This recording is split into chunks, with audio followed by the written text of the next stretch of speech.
loans to African nations. Now, speaking a day after being appointed to lead reforms and strategies at the AU, Ruto has retweeted that he will further the discussion that began to urge countries and credit institutions to provide the opportunity for debt relief, extend the time to pay the debt, and reduce the interests charged on loans given to developing nations.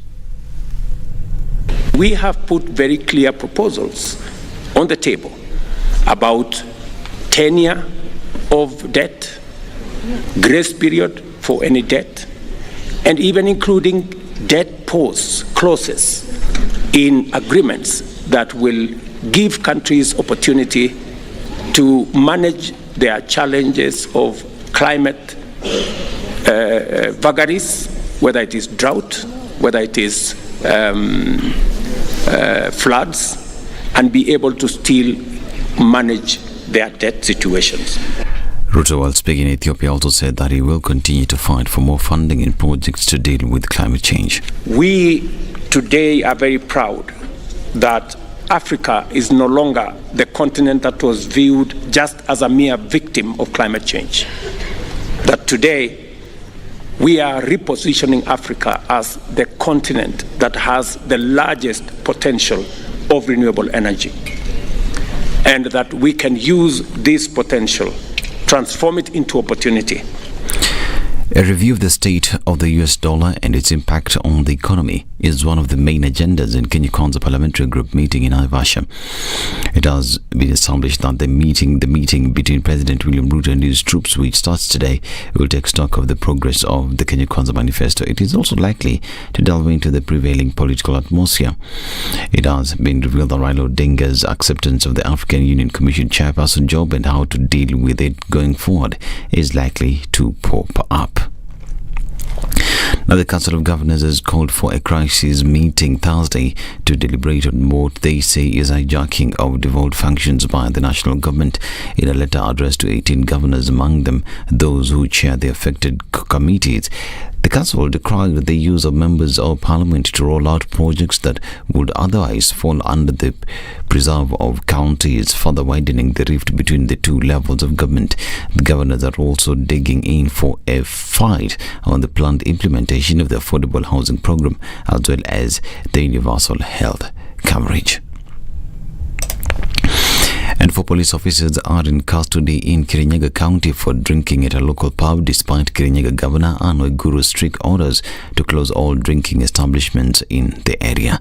The officers stationed in Mwea East Sub-County were found drinking in the Mutitu and Day Bar in Gurubani in direct violation of the directive. The violation came as a shock to local authorities and residents alike. According to Robert Ngaruya, the Tebere location's chief, a concerned member of the public reported the officers to authorities. After receiving the tip, law enforcement raided the bar and detained the officers. The bar owner was also arrested, but several other customers escaped.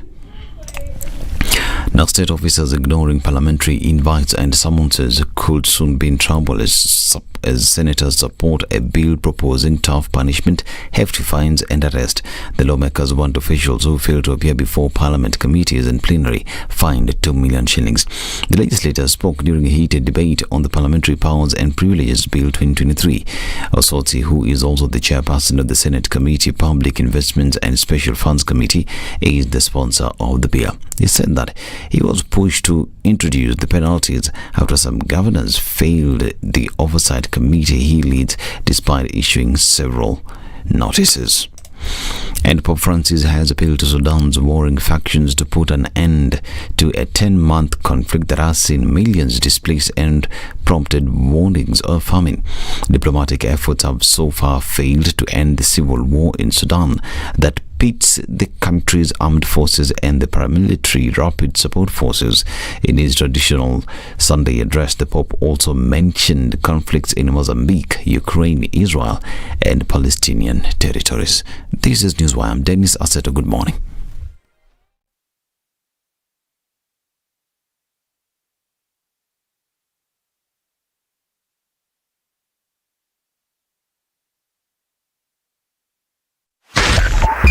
.5 SpiceFM, Kisumu.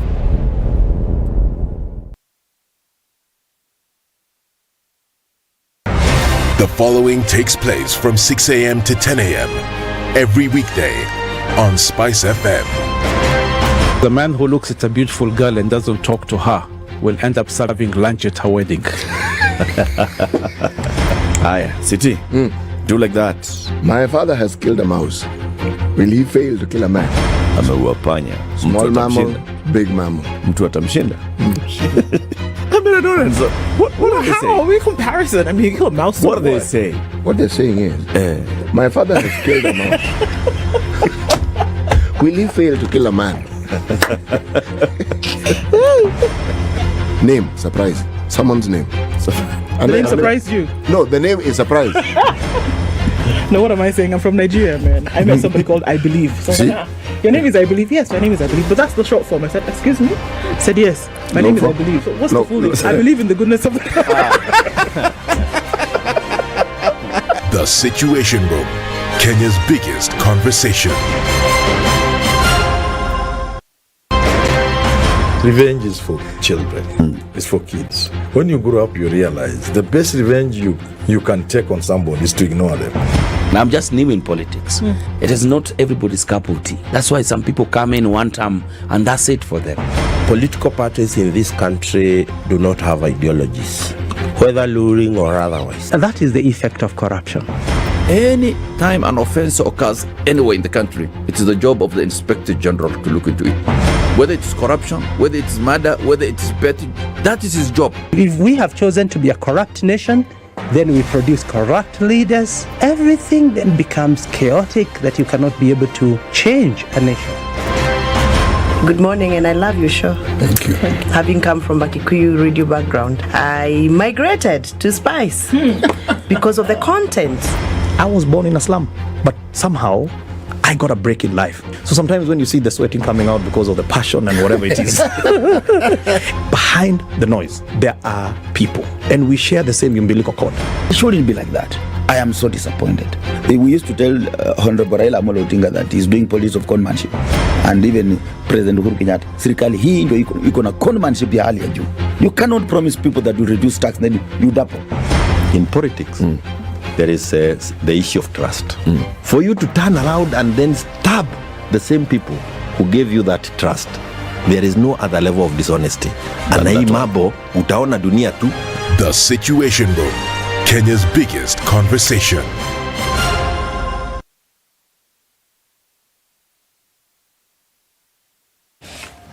Another week, and what is traffic saying today as you're getting up on this Monday? Well, let's see. Coming off your major highways, coming off Fika Superhighway today, I think probably going to see a start of traffic later on. You're getting get through into the CBD without too much of a bug, that's for sure. You're coming out of Westlands, you'll also be fine for now. Off Mombasa Road, nothing happening, and also on Jogoro, just a little bit of it as you're getting towards Landis. And then Haile Selassie, for some reason, is very busy this morning, getting into the city. Eye on everything we'll keep this morning. For now, still slim pickings. We'll see what Monday morning has in store. We'll talk on Spice FM, KE, on X, hashtag #TheSituationRoom.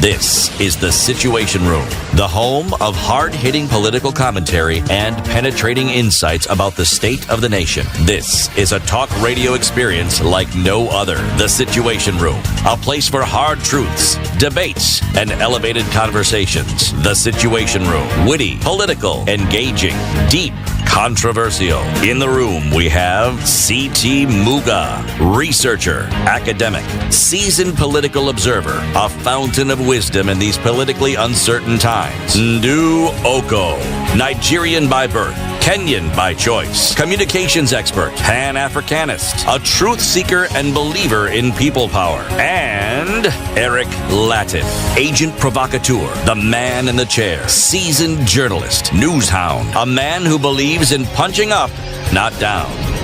This is The Situation Room, the only way to start your day. Week, like you said, Ndu.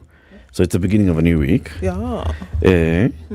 How many more weeks to the end of February? 2. Hey. Today's the 7th, 18th, 19th. Abi? 19th, yes. Today's the 19th. So there is 10 days left, actually. Yeah. No, Hey. 9 days, because we end on the 28th, eh? 29 years. We end on the 29th this year, Yes. this month. Yes. Yeah, so 10 days left. Voila. Yeah, 10 right. days. Because 29th is a Thursday. Yeah. Yeah. Where? Imagine. Okay. And then February will be gone. Oh, New Year resolutions. Oh, what's that thing they call? You picture wall. What's it? I tell you what, recently, Eric, you've been coming up with some things, and I get it that in the back of your head, you're actually saying something that we all know. However, your expression, we don't understand what you're saying. Have you ever heard of a a vision board? Yeah. Ah, okay, that's what it is. A picture, what did you say? What's a vision board? They put pictures in the wall. Right, then you ask yourself, end of February, how many things on the vision board have I actually what? Yes. Achieved. Okay. Do you have a vision board? No. Okay. I need a vision first, don't I? Before you put it on a board, all right. For you to actually put something on the board, you need to have it. This is true. But that's what they say, take yourself out on a retreat, sit down and think. And I think it's important. I think so too. Yeah, just put down and think and say, okay, so what do I want to see? What do I want to achieve? What's the route to getting there? And getting it done. So what do I need to get it done? Who do I need to get it done as well? It's important. So everybody, hope you're doing well as February comes to close to an end. Mambo inasonga tu mbele. This new week, we are going to have very many conversations. Who's reaching out to you? What's it? I don't know. It's Ednah. Umeamkaje? Ednah nanipenda saya asubuhi bwana. Ni Ednah? That's what we're going to call them now. Everybody's Ednah this morning. Hello, Ednah. Ndu is receiving the messages. At 7 a.m., we will be joined by Irongo Kangata. He is the governor of Murang'a County. We'll be talking politics, the atmosphere in the country and its effect on development, what's happening. Plus, of course, we'll ask him, hey, governors are not happy with the national government. Mara they're happy, Mara they're not. I don't get the governors. What's the problem? So last week, Mr. Deputy President Rigathi Gachagua invites everybody, come, because we are paying the community health promoters. Please, governors, come and witness us as the national government paying them. Governors are like, what do you mean? You're paying them as who? Who are you to pay them? How are you paying them? You've come to do our job. Yeah. This is a county function. And we are the top bosses of the county. And then you're the one who's paying them. How? Shake your head. So they refused. They did not go. Earlier, there had been, some summonses for some meeting. IBEC. Emergency meeting. Governors again said, it can never be us. You're calling us on a Friday and telling us Tuesday come urgently. Kwani, hey, we're not answerable to you, my friend. And this and more stories. We'll ask Irongo Kangata wa barua. It's called barua. Because anaandikanga barua. Oh, yeah. Anaandikianga president's barua. We'll ask him, umeandikia Ruto barua umwambie how things are. So, 7 a.m. At 8 o'clock, Peter Munya is a former minister in the previous government. He is the party leader of the Party of National Unity. You remember PNU? Yes, I do. The one with the nini and then two flames. Proper. Yeah, that one. Burning at both sides. Yes.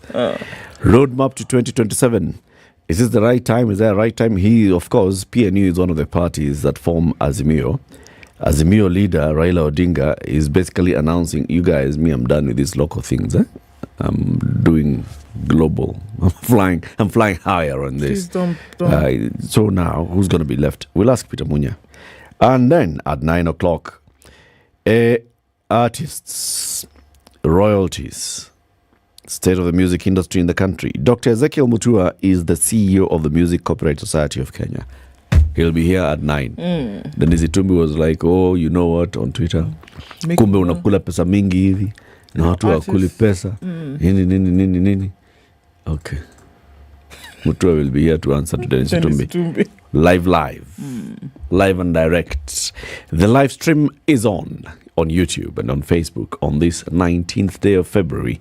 We see that many people are already tuned in. It's going to be a good morning, clearly. This one. Let's hear from you at 6:15. This is the Situation Room, the only way to start your day. The weather with SpiceFM. 18 degrees in Nairobi. We'll see highs of 29 and lows of 17. It's clear at 15 in Nakuru with highs of 28, and we'll see highs of 28 as well. In a clear Nyeri at 13, 12 degrees, and clear in Eldoret with highs of 27. And we're looking into a partly cloudy Mombasa at 26 with highs of 33. Malindi is cloudy at 26. We'll see highs of 33 as well. And looking into a partly cloudy Kisumu at 21. We'll see highs of 29. Kakamega is cloudy at 19 with highs of 30 and lows of 18.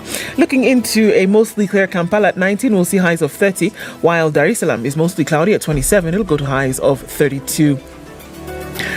Johannesburg is raining this morning at 17 with highs of 27, and in Mogadishu it's 26. The sun is up already, going to highs of 32, and we'll see mostly cloudy conditions in Addis at 15 with highs of 24. We're looking out into a mostly clear Lagos at 28 with highs of 34, while Kinshasa is clear at 25. It'll go to highs of 32. Beijing, Monday afternoon is sunny and windy, highs of 4 and lows of -2. It's 10 degrees and cloudy in Paris and 9 degrees and cloudy in London. 2 degrees and clear Sunday night in New York. Coming into Monday, we'll see highs of 5 and lows of -2.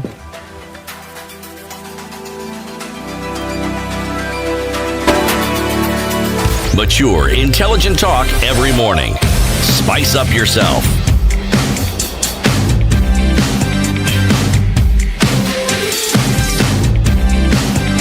Mornings done right. 94.4. Good morning. Danielson Imbuka says, have a lovely week ahead. Jacinta Wambo is tuned in this morning and says, awaiting CT Muga's feedback on the men's conference. I know. San Francisco is tuned in, says Jacinta. Desmond Otis says, good morning, Ednah. Otis, you're greeting yourself. Ndu, CT, Latiff, the tall man. Miss Keyo. I want to be an AU chairman at the same time, and I want my name to appear in 2027 ballot box. Who am I? Oh, wow. Okay, we're playing puzzles this morning. Guess the man, essentially, is what you're trying to get us to do. Rose Grace is tuned in from Tamu. Greetings to the Spice team. Have a blessed week ahead. Kennedy Anyona says, good morning, Ndu, Latiff, Muga, and Ednah Bwakire. Pangani Tukolokт Evans Tabo says good morning. Joel Odondi is also tuned in this morning. Robinson Kisero is here. Joe Mungai also tuned in this morning. Robert Tibogo is tuning from Mombasa. And Aaron Kim says, hello, Ndu, Latiff, great work. CT Muga, I love your wisdom, sir. Masharia and Jero is tuned in this morning and says, good morning, tuned in from Portland, Oregon. Grace Cosmas says, hey, by the way, it's serious. Passports has Zitoki Bwana. Eish. It is a mess. It's crazy. It doesn't look good at all. It's crazy. It's bad. Definitely want to be raised. Chris Adede is tuning from Utawala. Monica Oile says, Wadao, good job. Greetings, Ndu.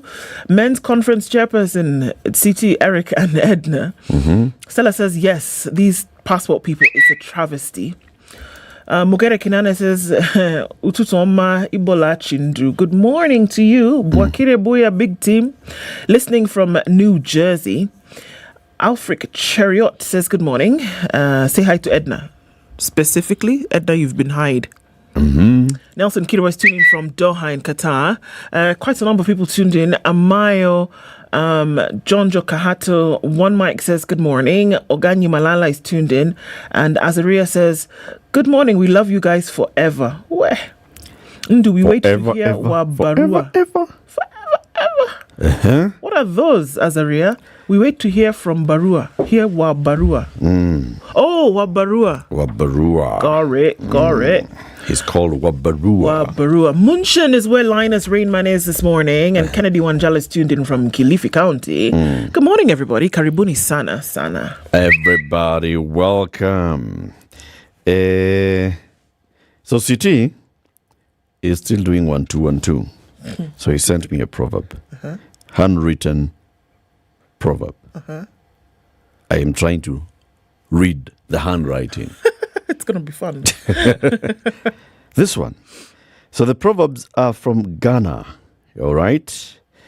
The ruins of a nation are in the homes of people.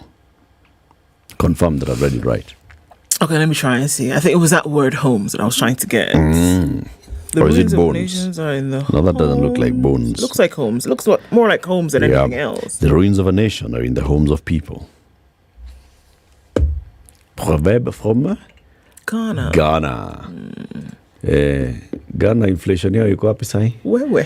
Imeshuka below 35. Yes, it's come down, but it's still quite something. Still uko in the 30s. Inflation. Yeah. Okay. The ruins of a nation Are in the homes are in the homes of a Ghanaian. It starts somewhere, Yeah. isn't it? It's not going to come out into the open. It must have started somewhere at some point.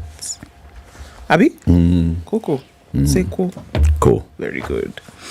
Cheers to Jeers. Ruto no longer darling of many. Why? Allah. Are you not darlinging him? Allah. Increasingly, the president is facing hostile crowds from his support base.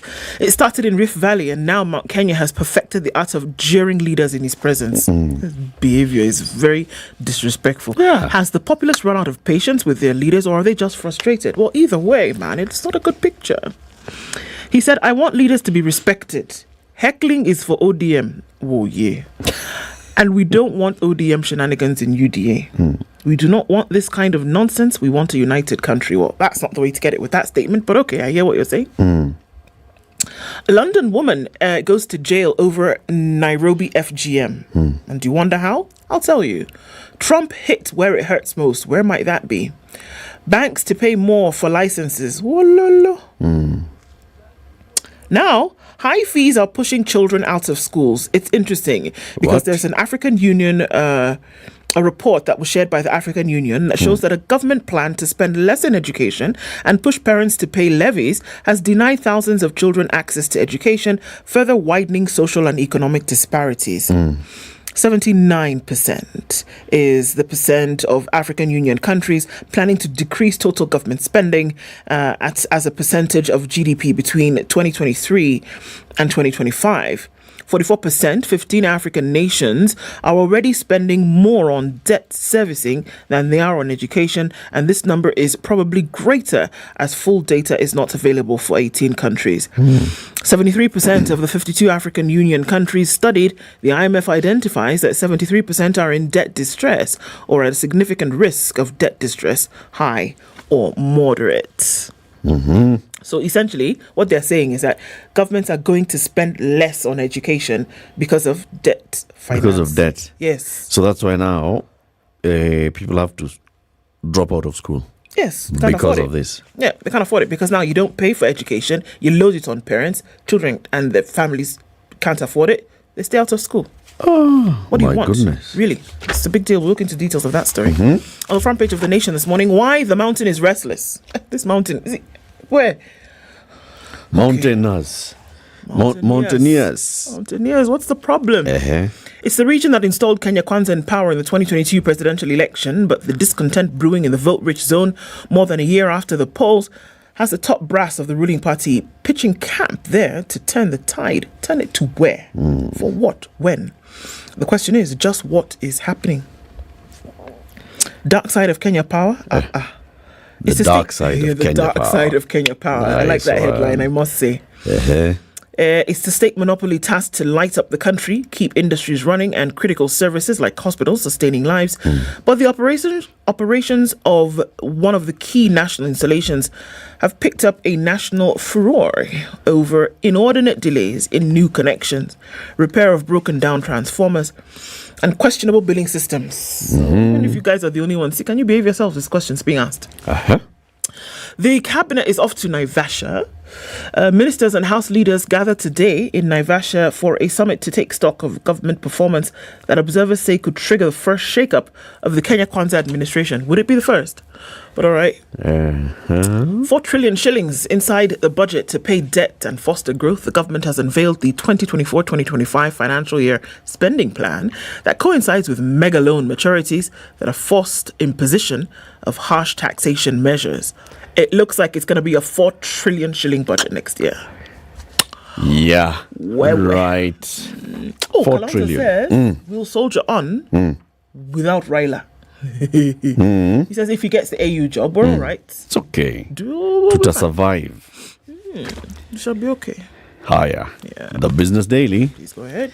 KRA pounces on high-end barbershops and beauty parlors. The Kenya Revenue Authority is hunting down barbers, high-end beauty parlors and taxi drivers as it eyes a share of the billions of shillings changing hands in this informal sector, which has for a long time eluded the taxman's drugget. A number of attendants in the high-end barbershops and beauty parlors in Nairobi told the Business Daily that they have started paying the 16% VAT on their sales, while their employers have been cornered by tax officials to deduct and withhold 5% of the commission and remit to the KRA. They will then be required to file the rest, the KRA, at the end of the year. That's why I'm kwa news. To penetrate the industry, the taxman has been dispatching its army of revenue officers. You know those ones? They're called militias, those guys, vigilantes, PMCs. So those KRA guys have been coming to the kinyozis disguised as customers to notable beauty parlors to get pedicure and manicure services while collecting intelligence on their operations. And then they pounce. The taxman is reportedly hitting all the daily transactions with a 16% VAT. Sasa value addition iko wapi kwa kukata mtu nywele? Unatoa na unataka ku add value na unatoa. Why is value addition in cutting hair and cutting nails? Yeah, imagine. These people, bwana.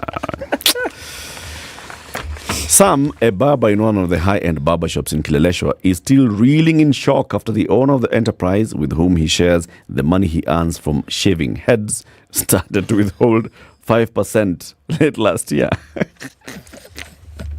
You know, for us, we get paid in commission. Now my boss has been forced to deduct 5% from this commission. 5% withholding tax on income. Hang on a minute. Average, how much is it to get that shave, Eric? 1,000. 1,000 shillings, yeah. So then you get in this Kileleshwa areas, 1,000 shillings, right? Yes. So your commission is what, 10%? So you who does the shaving, the more people you shave, you get a 10% commission. Let's say, let's just go with 10%. Okay, so you get 100 shillings for everyone you shave. Yes. So now they're going to take 50 bob from you. Yes. So you get 50 bob. It's ridiculous. No, 50 bob is 50%. 5% is 500. Oh, you said 5%. Yes. Okay. It's 5% withholding. Okay, so that's what? It's 5 bob. So they're gonna, from your 100 shillings, they're gonna take 5 bob. Yes. So you get 95 bob off every head you shave. Yes. That is not the big part. The big part is that the taxman now sees that you've made 100 bob. And so at the end of the year, 16%. No. This is income. At the end of the year, you've got to pay the 25% extra. Or show how you spent that 25% money to earn the 5%. Oh, for crying out loud, it's 100 shillings. Yeah, it's not 100 bob. It's 100 bob per head. It doesn't matter. How much is it per month? Looking at it, How much have you earned in a month?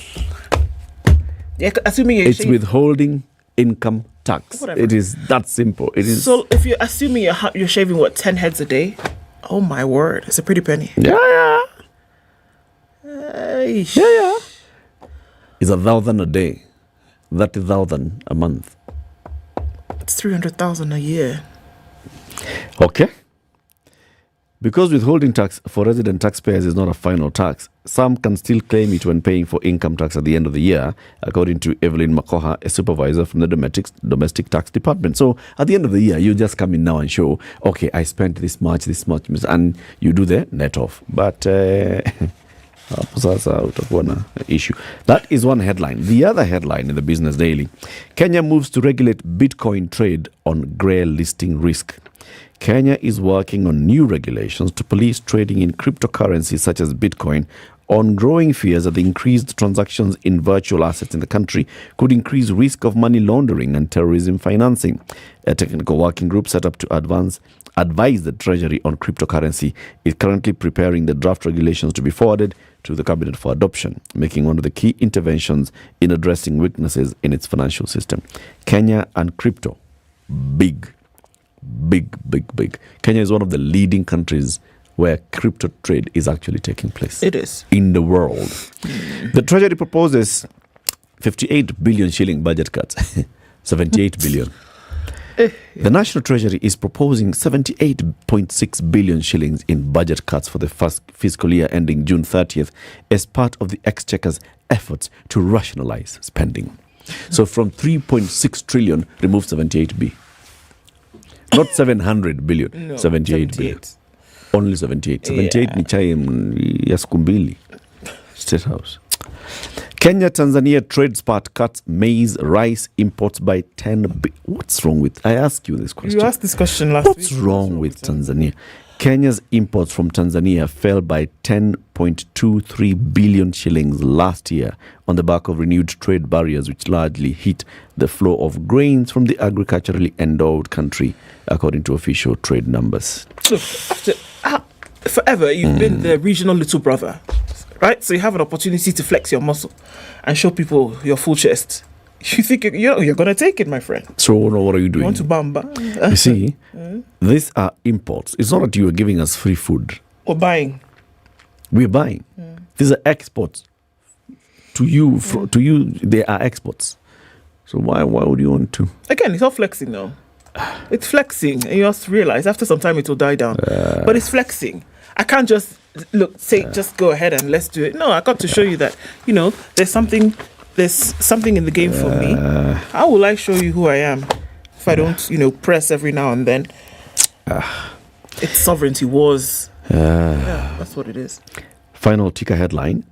Insurance companies have raised premiums on new VAT charges. Kila kitu napanda tu na 78 billion tunakata kwa budget. Insurance firms have started repricing the premiums charged on customers as they complied with the new 16% VAT introduced through the Finance Act 2023.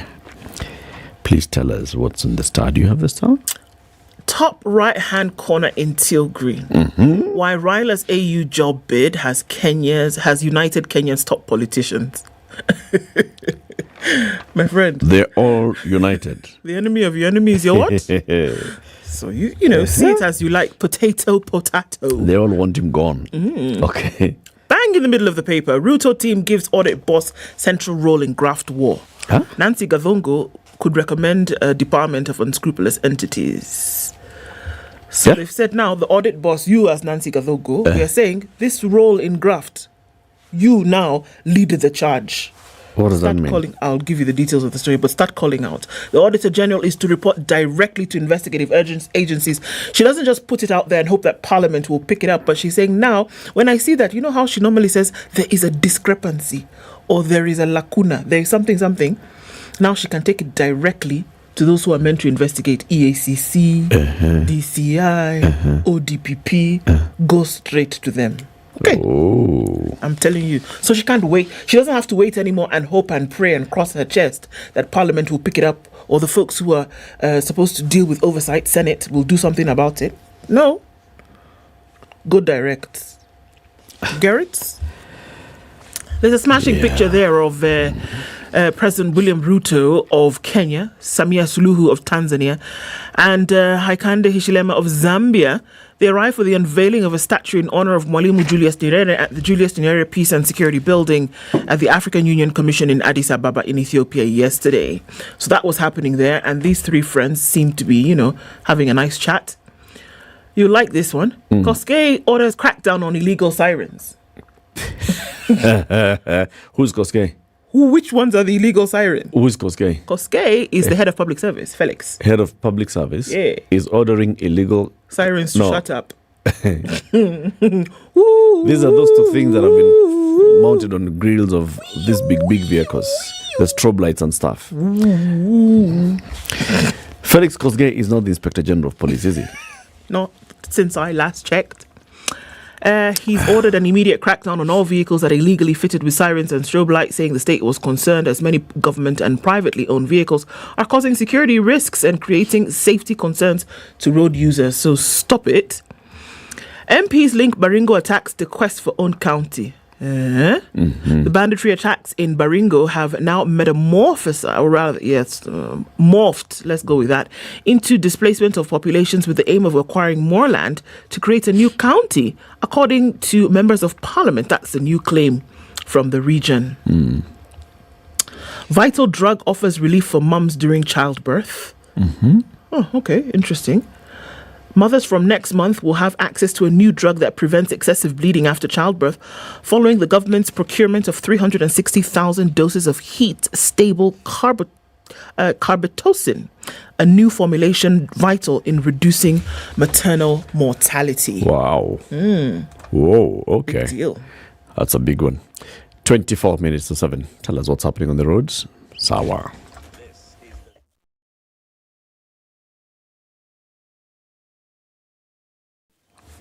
The Thika Superhighway shining as ever this morning with quite some traffic coming in from Survey. It's heavy all the way into the CBD. Let's look at ahead. Before that, it's actually quite busy. Coming in from Githurai, then you get to Clay City and then out towards Kasarani. Traffic has built up quite some. And as you're getting into the CBD, it's going to slow you down till you get to Muranga Road, Wangari Maathai, then you're fine. Getting out into Westlands, that's all right as well, coming in from Chiromo. Spring Valley and then touching on Limuru Road, coming in from Muthaiga and also touching on Limuru Road. Not too much of an issue this morning. It's starting to pile up on Gong Road. That's going to be busy getting into the CBD. And if you're on Uhuru Highway for now, you're all right. You'll get through into the CBD out towards Westlands real quick, fast and in a hurry. If you're coming off of Jogo Road, around the Makadara train station, there's a bit of a hold up there. But then as you get towards Landis and through towards the Kamkunji roundabout, Akuna Matata, Lakini Iko Matatu. Okay. So let's keep an eye on things and see what happens as we get closer to traffic hour. We'll talk on SpiceFM. KE on X, hashtag TheSituationRoom.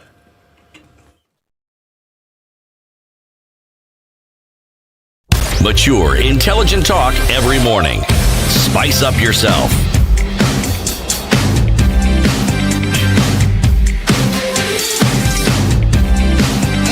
Mornings done right.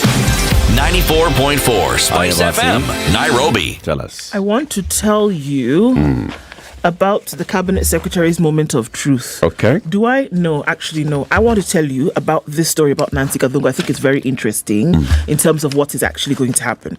So we know what the Auditor General does, n'est pas? She and her office go through different financials, reports and things like that and see who's spending money where, if there are any irregularities or discrepancies. She now then, has that, those reports are made public, or with the hope, cross your fingers, that somebody's going to do something about it. Well, not so much anymore, because the government accounting officers, including principal secretaries and parastatal chiefs, face tough times ahead as President William Ruto's team moves to give the Auditor General more powers. In a new bill, the president's troops are seeking to give the Auditor General a central role in the anti-corruption war. Public Audit Amendment Bill 2024 gives the Audit Office powers to report suspicious financial transactions to detectives. While the Auditor General establishes that any person, supplier or company or audited entity has been involved in fraud or corrupt practice, the AG may collaborate with other investigative, enforcement, regulatory and oversight agencies. This is according to the proposed law. In what could be a big blow to contractors and government suppliers, the Auditor General... where did I lost it there. The Auditor General will also have powers to recommend the removal of unscrupulous entities engaged in corruption. The bill also reads... To recommend removal of unscrupulous entities. Entities, yes. What does that mean? So if you're doing mago, she can recommend that you stop your business. Contractor, you could... You'll be blacklisted. Blacklisted, essentially. That's what makes sense. The bill also reads, where the AG refers a matter to the Public Procurement Administrative Review Board, the Auditor General may make recommendations for debarment from future public procurement and asset disposal proceedings of a state organ or public entity. If enacted, the Auditor General would report fraud and corrupt acts by accounting officers directly to the police. According to Majority Leader Kimani Ichung'wah, where information required is from a private entity or person, the Auditor General may apply to the courts to obtain such information. The bill proposes that failure to adequately address concerns raised by auditors could lead to disciplinary action against accounting officers. Not like all this business where it has been that, we are seeing that counties have not done absorption. We've seen that money meant for development has not gone to development. We see that 64 billion shillings worth of salary every month is paid to ghost workers in the treasury. Somebody now has to answer. It's not going to be, we hope that Parliament will do something about it. No. If the Auditor General finds that there's substance enough for these claims that have come from the result of audits that they've done in whatever department, she can actually now go to the police and say, look, there's something that stinks here. We need you to uncover it. Okay? And according to this bill, according to the Majority Leader, it's going to help significantly in the fight against corruption. Because usually you see, corruption, money is lost, whatever, but nobody asks questions, investigations are not done, nobody's prosecuted. So they're seeing this as a major step in that fight, that people will actually come to answer. So the Auditor General can recommend some administrative action, including you are blacklisted and such kind of things. In as well as reporting to the police. Okay. Okay. Panamba. Let's just go with that. I was looking at this story by The Nation on the 4.2 trillion shilling budget, but it's all over the place. So I just... You're going to leave it? No. It's all over the place. It's just helter-skelter. I don't get it. So that story of Moment of Truth, let me tell you about it. Okay. President Ruto will today chair a 3-day retreat for his cabinet and senior government officials in Naivasha, Nakuru County, to review the past year's performance amid immense pressure to fulfill key campaign promises. Cabinet secretaries, PSs, advisors and other top officials are expected to attend this meeting. This meeting will be preceded by a meeting of the Kenya Kwanza parliamentary group. The ruling party leaders arrived at the venue of the meeting yesterday afternoon. The president and his deputy are expected at the retreat this morning. This is the third meeting of its kind since Kenya Kwanza government took power after the 2022 general election. A communique from the government spokesperson, Isaac Mwaura, said the president is expected to set the tone for the government's priorities for the new year. Although economic recovery and service delivery will be top of the agenda, a number of other key issues will also be discussed at the retreat.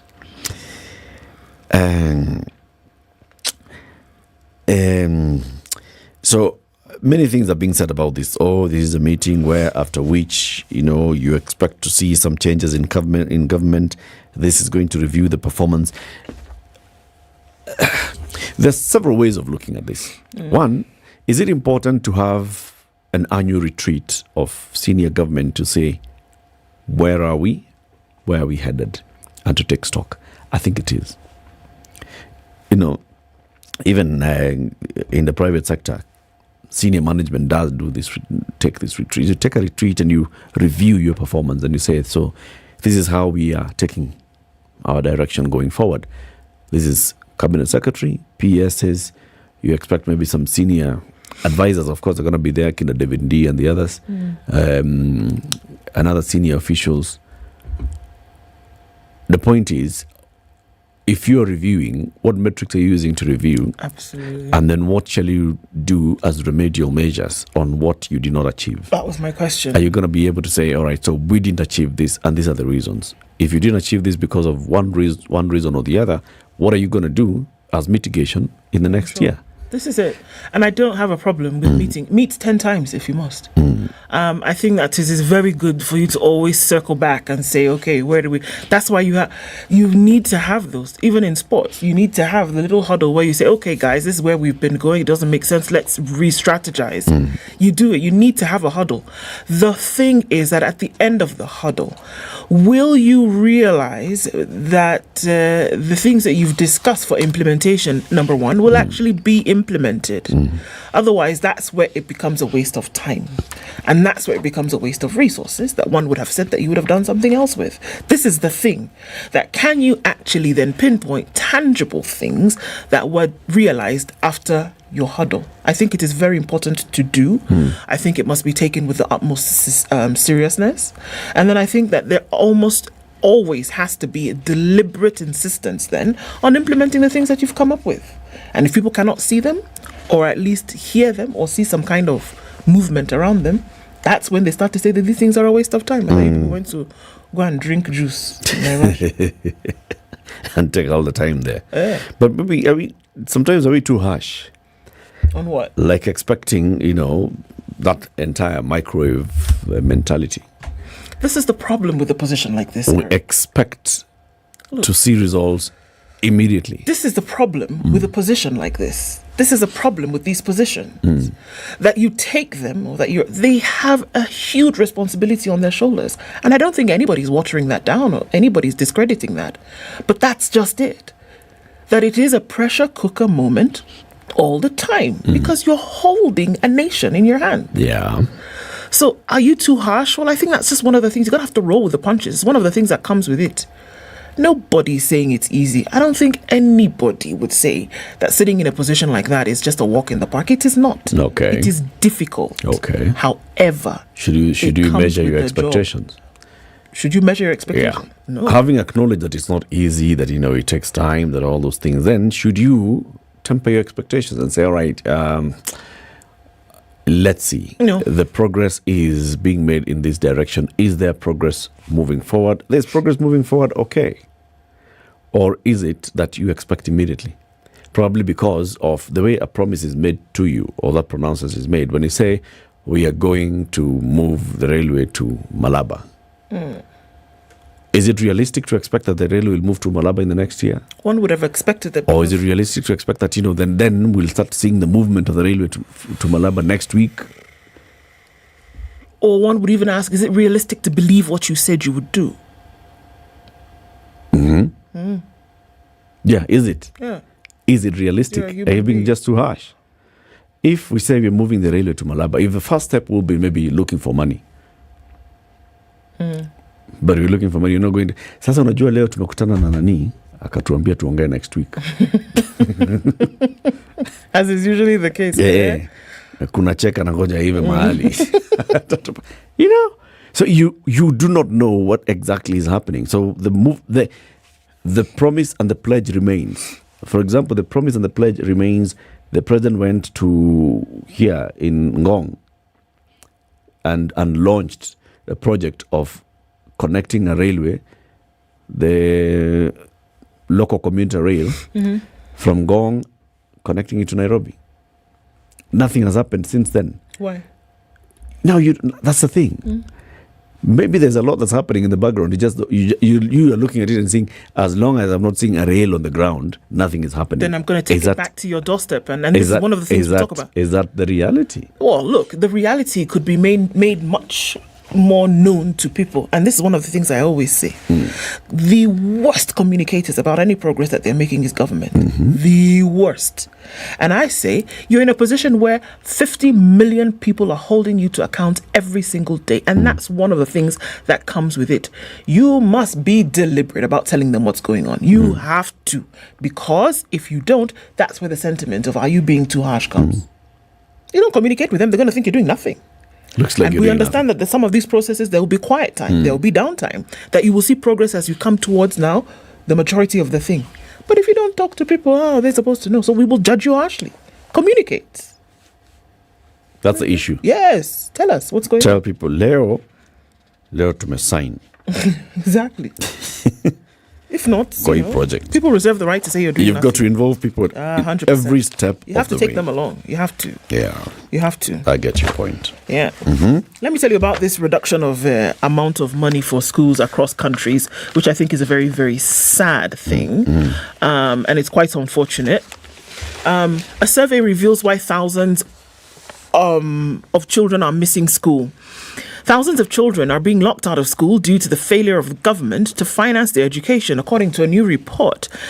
Excuse me.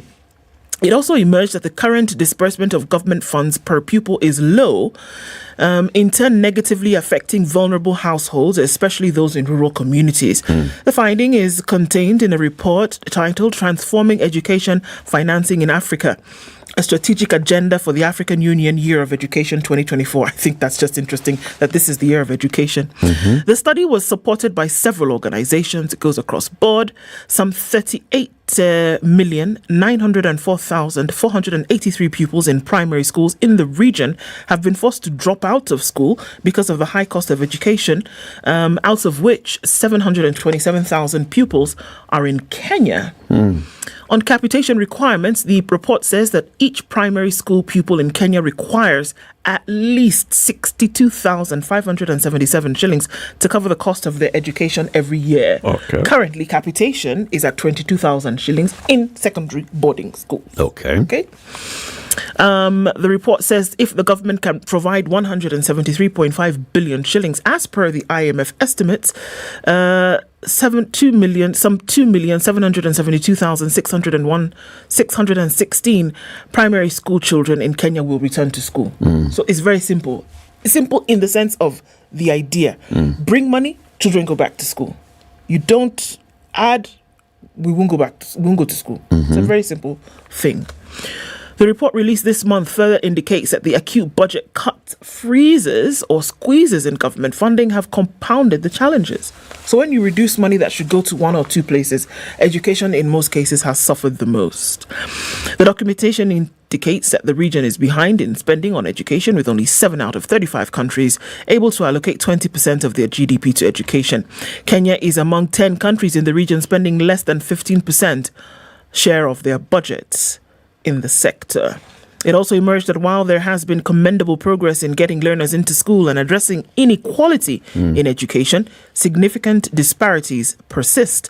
These include gender, disabilities, parental education, ethnicity, and migrant and refugee status, which continue to affect completion and progression rates, especially among girls. So this is an AU report. It is. So they've gone ahead and they've done this study. Yeah. They've also gone ahead to say that a lot of these countries were looking at knocking on the door of 30, who now have a larger debt burden, will then have to remove some of the funding that goes towards education. Unfortunately, these children suffer. And now with these additional levies, parents and children cannot afford them, and so they have to stay at home. Now, looking at that number of 62,000 in terms of capitation is what is recommended. Kenya's at 22,000, and even that is not complete for last year. So it just tells you, I mean, African governments are not investing in education, they are not investing in health. They're not prioritizing. They are not investing in food security. So what are they investing in? Debt payment. Okay, so what did they do with the money that they took? This is the big question. It's being asked here. It's being asked roads across the nation. It's this whole thing of infrastructure. But building roads and airports and there are ports. few countries where you can see this happening. Ethiopia, Tanzania, Rwanda, where you can see major infrastructure projects are being done. But the question is, will you be able to say that money that is being put aside for those things to happen is actually being, that education budgets, for example, are being affected as a result of it? In Rwanda, the answer is no. In Tanzania, we don't know. We'd have to look. In Ethiopia, what's the case here? Can we see a direct correlation between the reduction on the priority for education and the increase in infrastructure in these particular countries? If you cannot, that's a bigger problem, because one would ask, where is the money going? But if you can, then you say, okay, well, at least we can see where the money is going. But is there a way you can balance the thing? But the painful point being here that children are out of school. Yeah. Yeah. It's a generations that are just being affected. Yes. Okay. You know that tree that is called acacia? Yes. Right? The prickly one. Elegant, prickly tree with that nice umbrella-like crown. Yeah. It's called acacia, even in Kenya. Okay. And in other countries around Africa, if you go to Tanzania, you'll still call it acacia. If you go to Uganda and you find it, you'll call it acacia. In Somalia, you'll call it acacia. You're not supposed to call it acacia. This is what has been ordered of you. By who? Okay. Fafanua. Taxonomists have said you should not call it acacia. Let me read the story. Okay.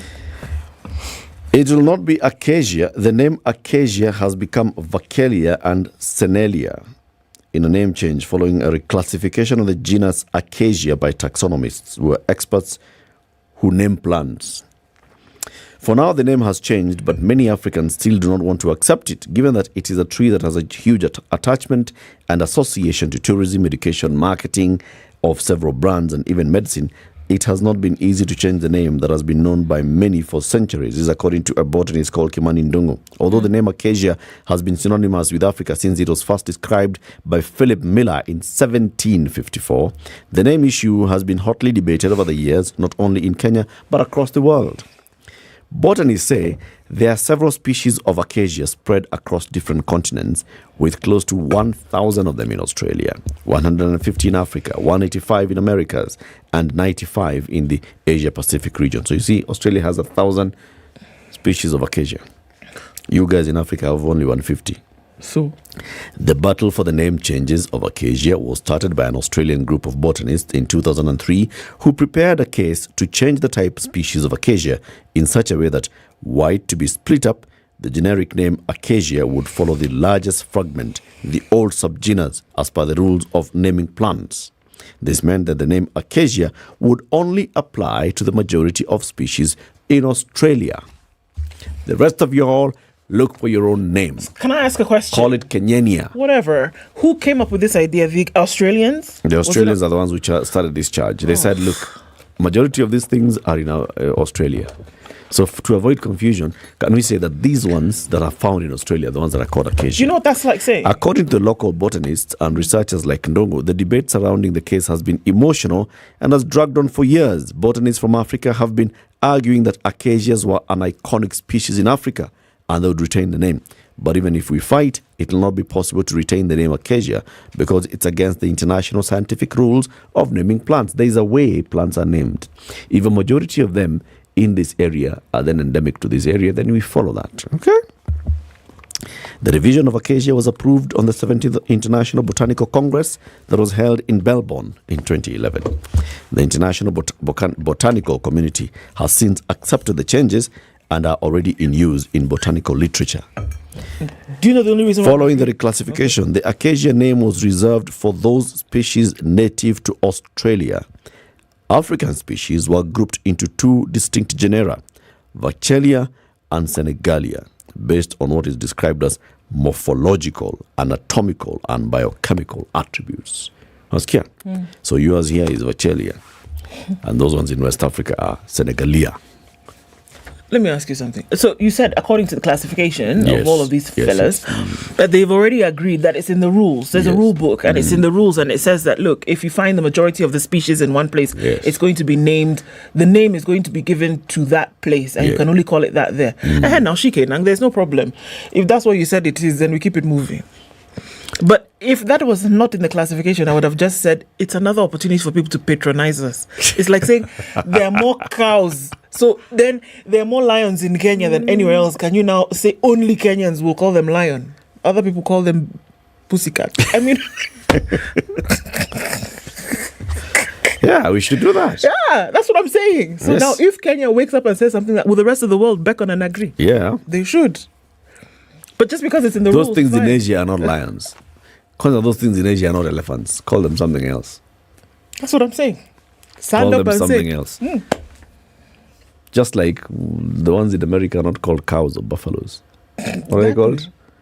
Those things with a lot of fur on them. Bison. Those ones. See? We don't fight over it. You don't say Call how you them find one in bisons. Africa, you call them bison. We call them buffalo here. Tumalizane na tusonge. But now, acacia, we can no longer call No, this you can't call it acacia. Let me ask you, who are the We're going to call it botanical police to come and say, hey, Senegalia or Vaccalia. I like the Vachelia tree. I'm sure you do. Under the Vachelia tree.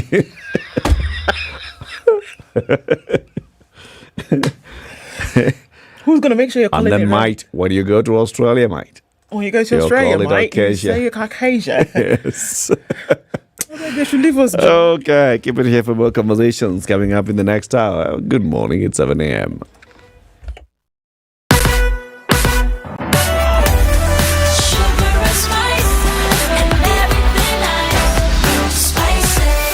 Spice up your life.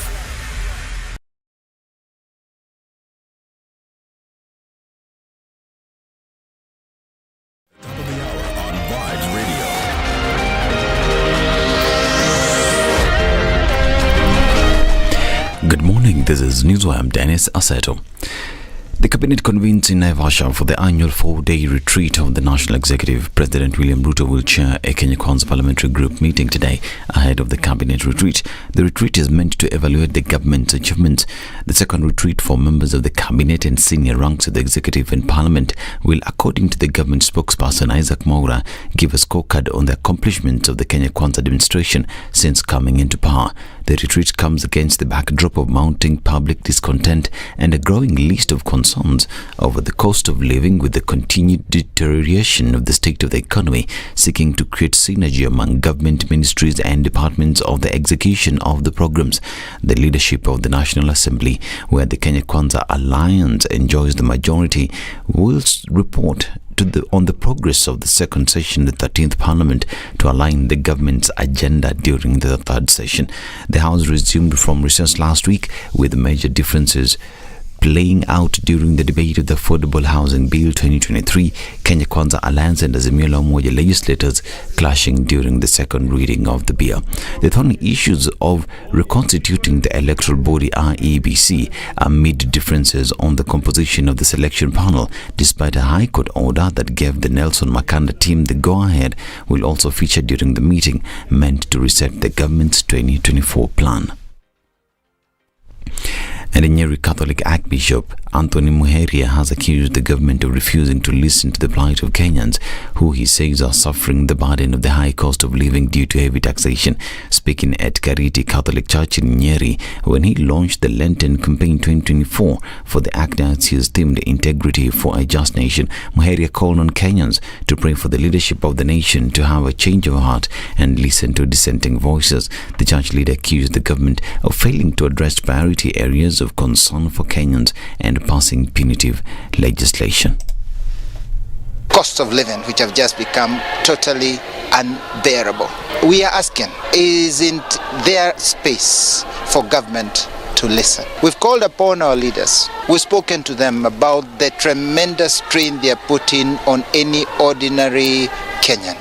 But it seems that all our calls fall on deaf ears. It seems that no one wants to have a conversation. We need dialogue about taxes. We need dialogue about the house levy. Yes, it can pass through Parliament, but that doesn't mean it is necessarily right. It is about what is a priority in our nation. Our Kenyans don't right now need housing. What they need is food and survival. Can we first address that and then come back to the housing? Muheria, however, explained that the clergy is not opposed to the government and its projects, but maintained that there is an urgent need for a national conversation on the issues hurting Kenyans. There is no opposition, there is no conflict. We are not fighting any establishment or arrangement or programs. We're just saying, let's sit together. We can, as a nation, work. So we are very concerned that the cost of living continues to be very, very high, and that the leaders have actually refused to listen. It's time that we sat and spoke. We cannot force listening. We cannot force a heart to soften, but we can pray that it does soften. As the probe into the contaminated sugar nabbed at the port of Mombasa gets underway, a multi-agency team will be constituted today to retest the consignment of sugar. The team, comprising officials from the Directorate of Criminal Investigations, Kenya Revenue Authority, Kenya Bureau of Standards and Kenya Ports Authority, will verify the 33 containers which have been seized and are currently under the custody of KRA. The multi-agency team is expected to give a report on whether the sugar is contaminated or not. And at least 129 people have been arrested and their premises shut down in a crackdown on illegal pharmacy outlets. The joint operation by the Pharmacy and Poisons Board and the National Police Service seized more than 200 cartons of illicit medicines. The operation, which started on January 29th, was conducted in Nairobi, South Rift and Western regions. It targeted illegal pharmaceutical premises and chemists distributing unregistered medicines. Those arrested are expected to be arraigned in court today. PPB Head of Enforcement and Surveillance Julius Kalwai said the renewed efforts seeks to safeguard public health. This is Newswire. I'm Dennis Aseto. Good morning.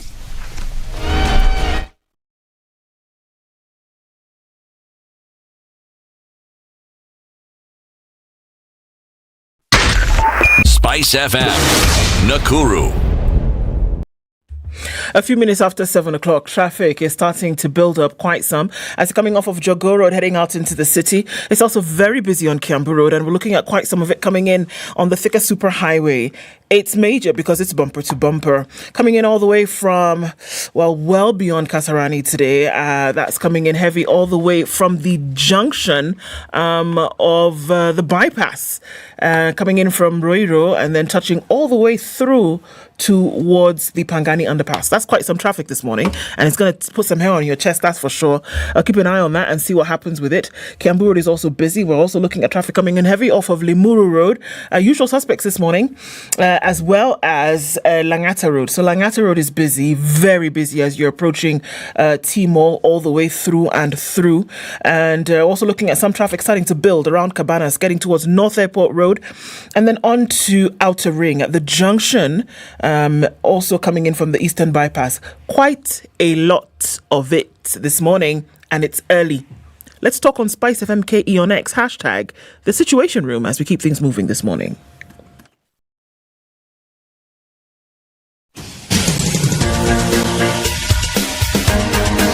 This is The Situation Room, the home of hard-hitting political commentary and penetrating insights about the state of the nation. This is a talk radio experience like no other. The Situation Room, a place for hard truths, debates, and elevated conversations. The Situation Room, witty, political, engaging, deep, controversial. In the room, we have C.T. Muga, researcher, academic, seasoned political observer, a fountain of wisdom in these politically uncertain times. Ndu Okoh, Nigerian by birth, Kenyan by choice, communications expert, Pan-Africanist, a truth seeker and believer in people power, and Eric Latiff, agent provocateur, the man in the chair, seasoned journalist, news hound, a man who believes in punching up, not down. This is The Situation Room, the only way to start your day. 7, how are you doing on this 19th day of February 2024? Kenya's biggest conversation gets into the second hour. We're now live on KTN Home, in addition to being live on SpiceFM across the country, on YouTube and Facebook, on SpiceFM KE. Yes, the technical issue on our YouTube stream is still on, and we urge for your patience. Tafadhali sana, it keeps being sorted. It will still be sorted. Okay? To be sorted. It will be sorted. Please do not worry. Please do not worry. So the AU held a meeting in Addis Ababa, Ethiopia, last week. All right? Where presidents met. There's a BBC story now that's been uploaded 3 hours ago. William Ruto, a photo of the President William Ruto and President Bola Tinubu of Nigeria. Yeah. Why do some people call it Nigeria? I don't know. It is very annoying. There are some Nigerians who call it Nigeria. It is not. There's no N after the It's not Nigeria. Okay. So the headline in this BBC story is William Ruto and Bola Tinubu, Africa's flying presidents. Yeah. Tuengine bwana. What is it? Mkutano ya rais hatutaki kelele. One would say. It's not necessary travel. Hapana, mkutano ya rais hatutaki kelele namna hii. Haya, we have our first guest for this week in the studio. His Excellency Irungu Kang'ata is the governor of Murang'a County. Governor, good morning. Good morning. Welcome to Kenya's biggest conversation. Thank you so much. We call that the hot seat of the Situation Room. The last time you were here, you were the senator for Murang'a. Now you are the one running issues in Murang'a and answering to the senator and others. How is it feeling so far? We are doing our best, and we hope there is some positive, but we can't really render a judgment. That should be rendered. Now, how does it feel occupying that seat? When you're occupying the seat as a senator, and then you point issues here and there about what's happening in the county executive, you have previously served as a member of the county assembly, not as MCA, but before that, you've known how the county operates. Now you are the man in the driving seat. Yes, you have to put more efforts, be a little bit more focused on the issues, and you study more. I've realized it's a work that requires a lot of studying, a lot of consultations. So almost every day we hold meetings with various departments. We give them targets against each issue. And the next time we meet, we measure whether they have attained that target. Then you must have a vision for the county for the next 5-10 years. Our motto is that whatever we are doing in Murang'a is not for the next election.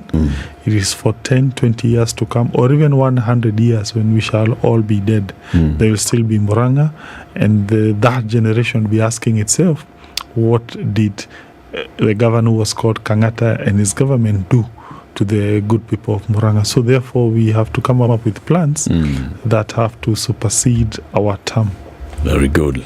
We'll have that conversation shortly. First, I'll welcome you to the show with the day's proverb. CT Muga is not here today. He's been out handling the men's conference now. He'll be back tomorrow. But every week, CT goes to one African country, picks proverbs from that country and gives us a proverb a day. And your job is to listen to the proverb and give us your interpretation of the proverb. This week, the proverbs are from Ghana.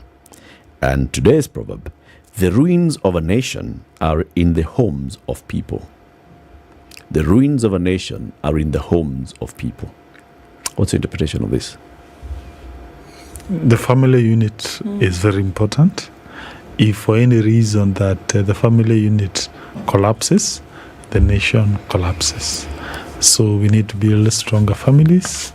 That will manifest itself to a better nation. Good one.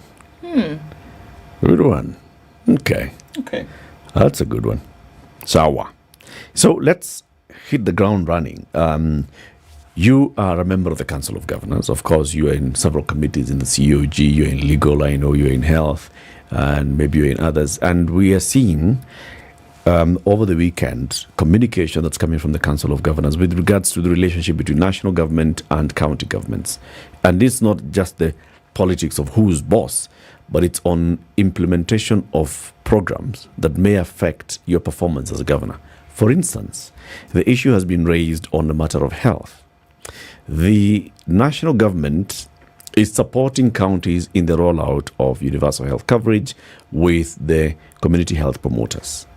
There's an agreement that national and county governments have had on that. National government kitted the CHPs. Then we understand that there was an agreement that the national government will pay a percentage of the allowances for CHPs. The counties will pay a percentage of allowances for CHPs. Now there is concern that on Friday, the Deputy President rolled out the national government's payment of CHPs and the counties were not at ease. Why? Let me not speak on my behalf. Let me just re-echo what the Council of Governors chair stated in public and how I wish that question was directed to her. And she said that the counties feel that support should have come in form of conditional grant. Thank you. What's the agreement? Let me not say that I'm seized of that matter. I think that's matter that is better canvassed by our chair. But what's the agreement, though, Governor? As one of, there are CHPs in your county, are there? Yes, we do. Are you paying the CHPs in your county? Yes, we are. But I still insist. How much do you pay the CHPs in Murang'a? How many CHPs do you have? How much are they paid? We have 2,000. We pay them 2,000 Kenya shillings. And before the numbers were fewer, but we increased them to reach 2,000. And currently we have deployed them to do... there's a system that Murang'a installed that is automation of the health services. The patient journey is now paperless. It's called afya.ke. It has software, and it is serving all our level 4 hospitals. So when patients go to Murang'a hospitals, they no longer have to carry physical cards. And also it seals corruption loopholes. But now we realized when people come to the hospital, they are queuing a lot. It's taking a lot of time because they have to pre-register. You have first to be registered before you see a doctor. So to curb those long queues, we deployed our CHP to go to every homestead to register people into the system, so that when they come to the hospital, they don't have to do that pre-registration, and therefore we reduce on queue. So that's what currently CHPs are doing. And Murang'a welcomes support from the national government, definitely, because they will add something on top of that. So we really don't mind that support from the national government, except now we also join our colleagues led by our COG chair in raising those issues that were raised. Does the money for paying CHPs come directly from county accounts, essentially? It goes directly to them? Counties pay the community health workers, don't they? They pay them directly. Yes, we do that. Okay. We've seen as a governor that you've been very big on the health agenda yourself, and you've been very vocal in terms of what it is that you have been doing. I wanted to understand what happens directly and how you've been able to roll this out, and would like to then connect or link this to what will be happening on a national level. So how have you been able to roll out the health agenda in Murang'a, and what exactly have you done?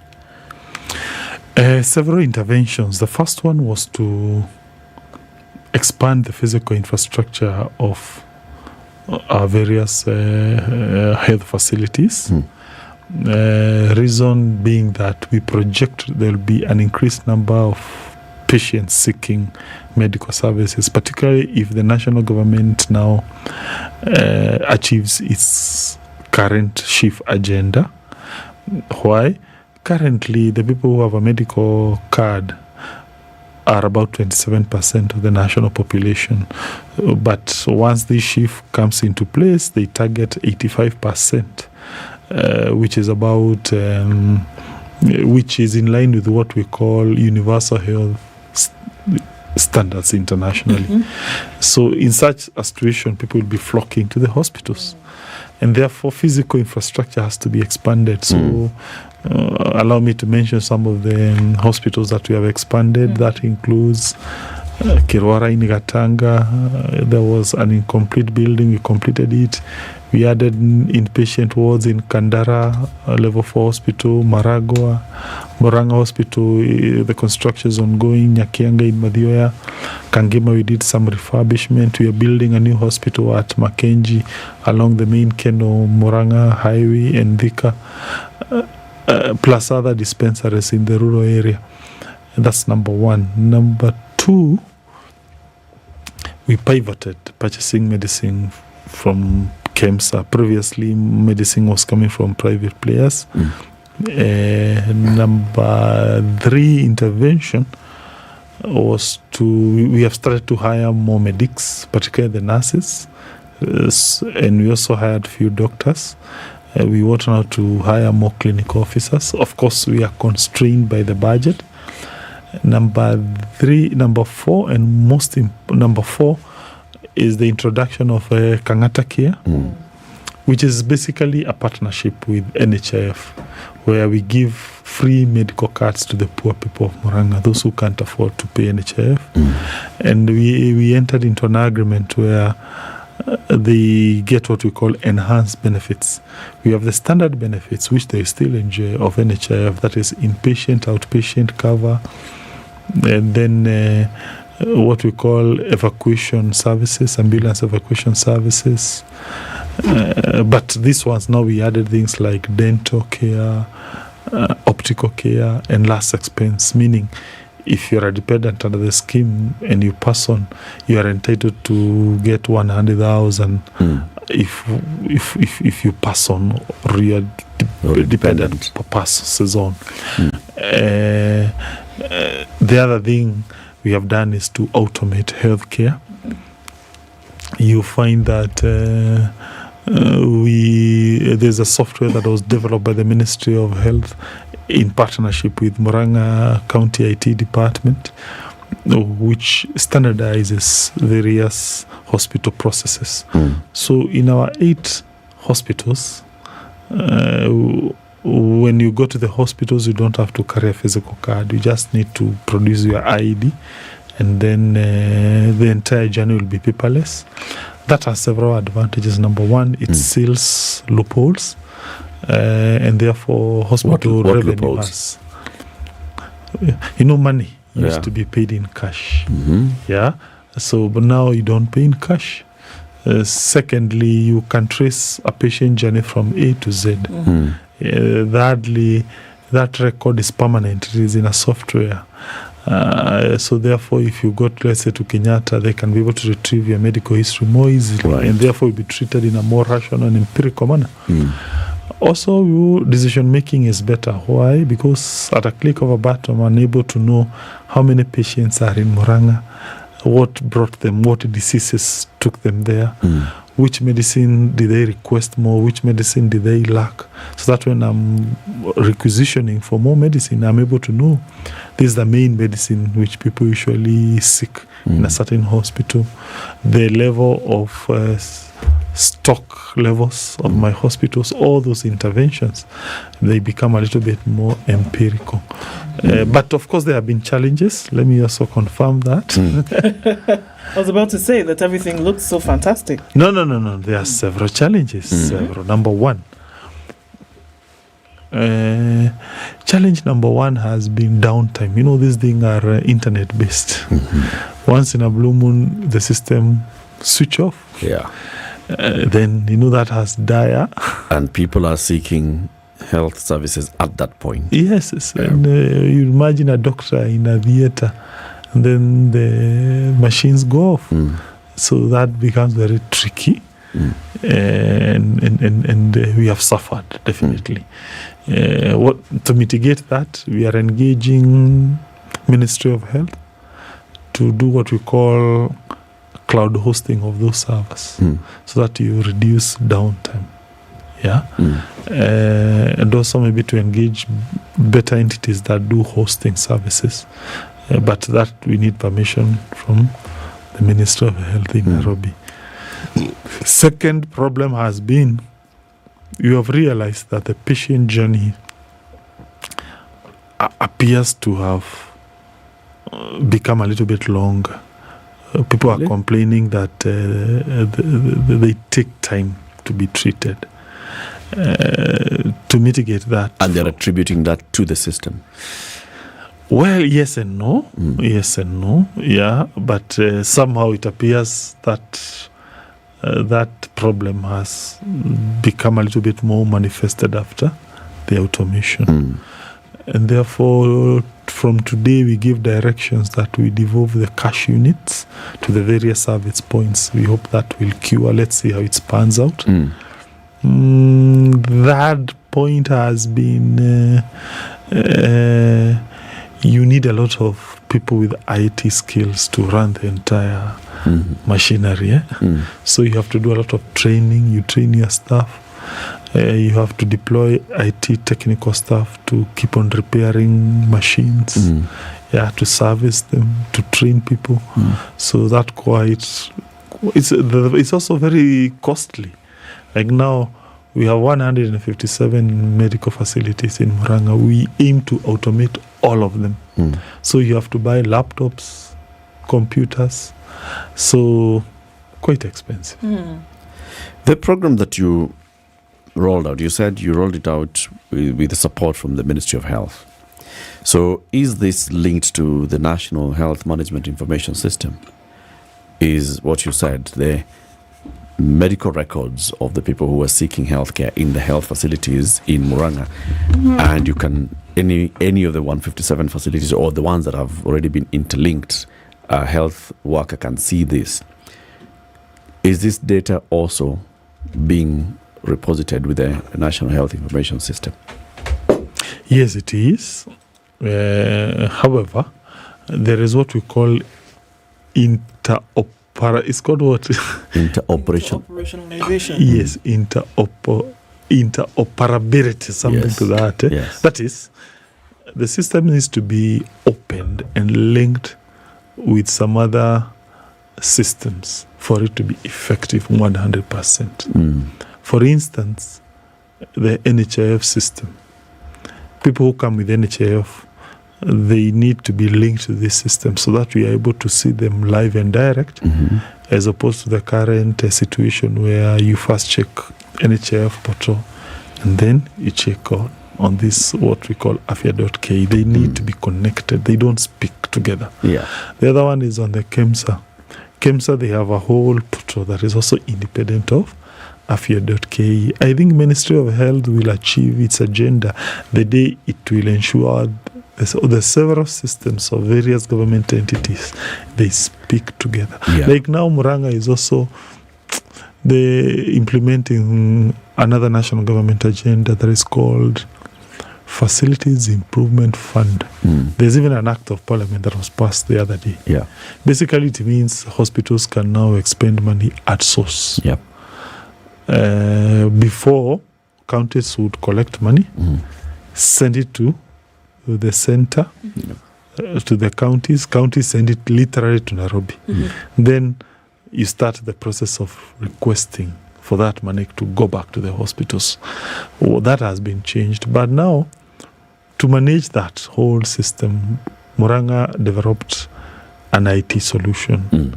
So again, best case scenario would be that our new IT system speaks to afya.ke, but it is still they in don't. progress. They don't. So there's still a lot of, many gaps. Yes. You're doing the same thing, but you're operating from different plots, not even from the same plot, different rooms or different doors, but in some cases you are in plot A and some other services in plot B.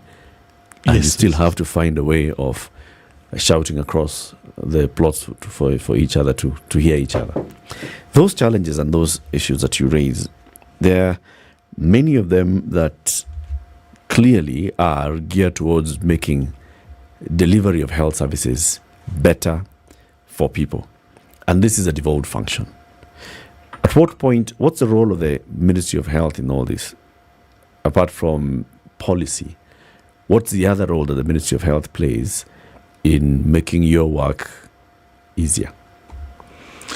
Of course, the most important one is policy development, and secondly, pushing legislation in Parliament. Take, for instance, the new SHIF, which let me call it the new reforms of NHIF. Definitely, they have been pushed by the ministry. Take like afya.ke, which is basically a software to manage health systems. Again, you needed Ministry of Health to help you develop it. It creates what we call standards. So that is not only Murang'a standards, but they become universal standards.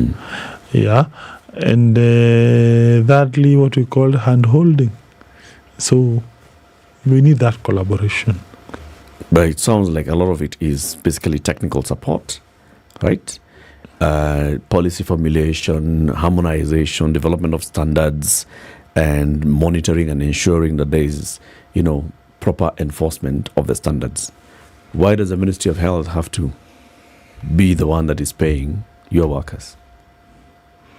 Well, I think that's a debate that requires a lot of thinking. That's a debate that requires a lot of thinking. Yes, that. Thank you. Where would you sit on this? I mean, what's right now, you as Murang'a, you're paying your 2,000 community health promoters directly. And then they also get money directly from another source.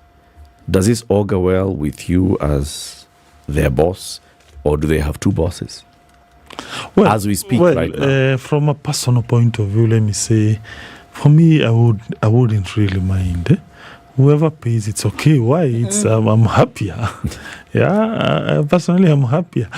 I can't really fight with any entity on such matters. At who pays what, For me, I would really be concerned with bigger debates.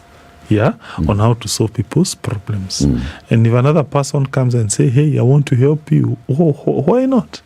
Why not? I think the issue should not, I would not exact my mind on, hey, this is my mandate, this is your mandate. For me, Murang'a operates in a more open and pragmatic look at things. And therefore, for us, anyone who helps CHPs or people of Murang'a is welcome to do so. So what you want is service to be delivered to the people of Murang'a? Strictly speaking. So, Governor, then do you support what the healthcare workers have been pushing for long, and this is the creation of one national health service commission? Okay, it's a deep constitutional debate again, because on one hand, health is fairly devolved. On the other hand, you see, probably that argument is inspired by the experiences of the Teacher Service Commission. But them, they are not devolved. They work for primary and secondary education, which is largely in the national government. So how do you then come up with a commission that is one national for a function that remains devolved? I think it's a discussion that, for me, that would really require very good constitutional designers who would be able to design the law that would underpin that to ensure you don't negate various constitutional provisions. But then again, that which needs to be done to make people happy, it should be done. Ought to be done. We're asking and as long as that then would make the lives of patients better. For me, I'm open to any idea. Governor, you're not just anybody, right? You're one governor, current governor. Two, you are an experienced legislator. You've served both in national, county, you've served at county level, you've served at the Senate. Third, you're a legal scholar, PhD in law. So you cannot just say, other people can give opinion. Here is you, Governor Irungu Kang'ata. What is your considered opinion on this matter of one central health services commission? People to sit down and talk and to think more about the patients, the people who are suffering out there. That should be our focus. Okay. 28 minutes to 8. Governor Irungu Kang'ata is our guest this morning. He's the governor of Murang'a County. Yes, he's told us about Kang'ata Care. People have talked about Kang'ata Care and the importance of it. I think we'll still have a couple of questions here on what you say. It's an enhanced cover that people of Murang'a can go. They can get dental, they can get optical, they can get all these other services and enhanced. That is a big deal in terms of delivering health to others. And of course, we'll talk about education and other matters after we take this break. Kenya's biggest conversation, time for the weather and traffic forecast. Our live stream on Facebook is stable. Our live stream on YouTube has some issues. So please, I think let's just move to Facebook.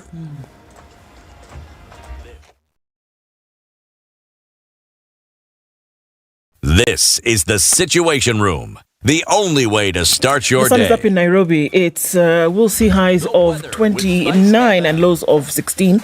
We'll see lows of 15 and highs of 28 in a sunny Nakuru and highs of 28 and lows of 11 in a sunny Nyeri. It's sunny at 13 in Eldoret. We'll see highs of 26 and looking into a mostly sunny Mombasa at 27. It'll go to highs of 33. We'll also see highs of 33 in a sunny Malindi at 27. Looking into Kisumu, the sun is up at 22, highs of 29. At 19, Kakamega is sunny and we'll see highs of 29. Kampala this morning is partly sunny, highs of 30 and lows of 19, and in Dar es Salaam mostly cloudy at 27 with highs of 32. Johannesburg is cloudy at 16 with highs of 27, while Lagos this morning is clear at 27 with highs of 34. Mogadishu will go to highs of 32, and sunny in Addis with highs of 24. It's mostly clear at 23 in Kinshasa, highs of 33 and lows of 23.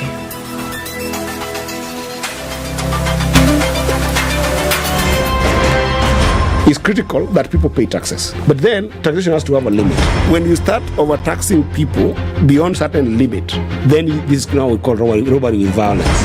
We are all struggling, but we don't show. If you're not doing well, shame on you. But you have to say, I'm broke and I'm struggling. We are not okay until everybody is okay. We are pretending to have political parties. Why don't we just be honest?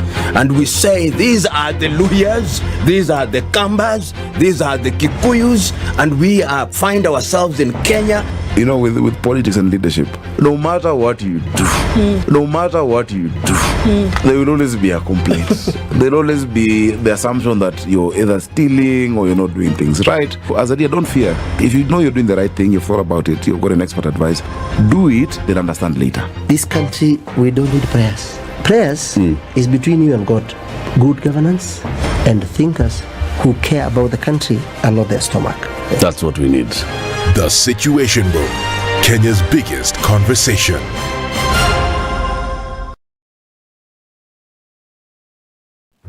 All right, this morning it's still busy, coming in heavy on the Thika Superhighway. We're looking at a bumper-to-bumper situation in very many parts, and patience is what you must serve up this morning. It's coming in all the way from Kasarani out into the city today, crossing over that GSU headquarters and the outer ring area as well. So that's very busy.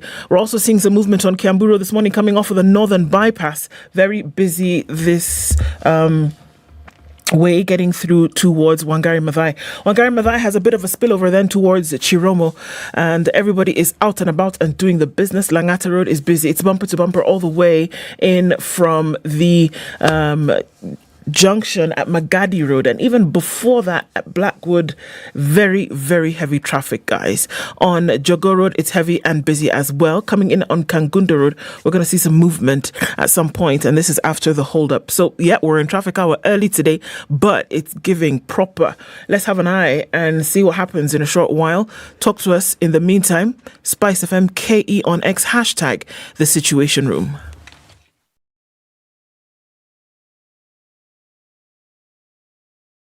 Mature, intelligent talk every morning. Spice up yourself.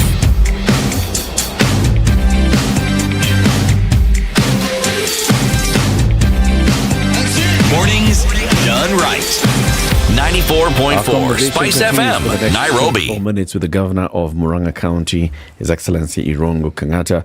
Meanwhile, EcoBank, the Pan-African Bank, reminds you that it's here, not as a group of banks, but as a banking group. And it is indeed here to stay. Imagine a platform where so many African countries, so many markets are on the same platform at the same time.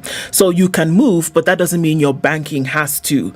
You can remain within the confines of being able to do your transactions, continue to pay your bills if you're away from that country for a while. So EcoBank guarantees a secure platform wherever you go, with 14,000 plus employees around the world and 35 countries in Africa, as well as 4 in other parts as well. Doesn't matter where you are, making things for a better way, for a better Africa.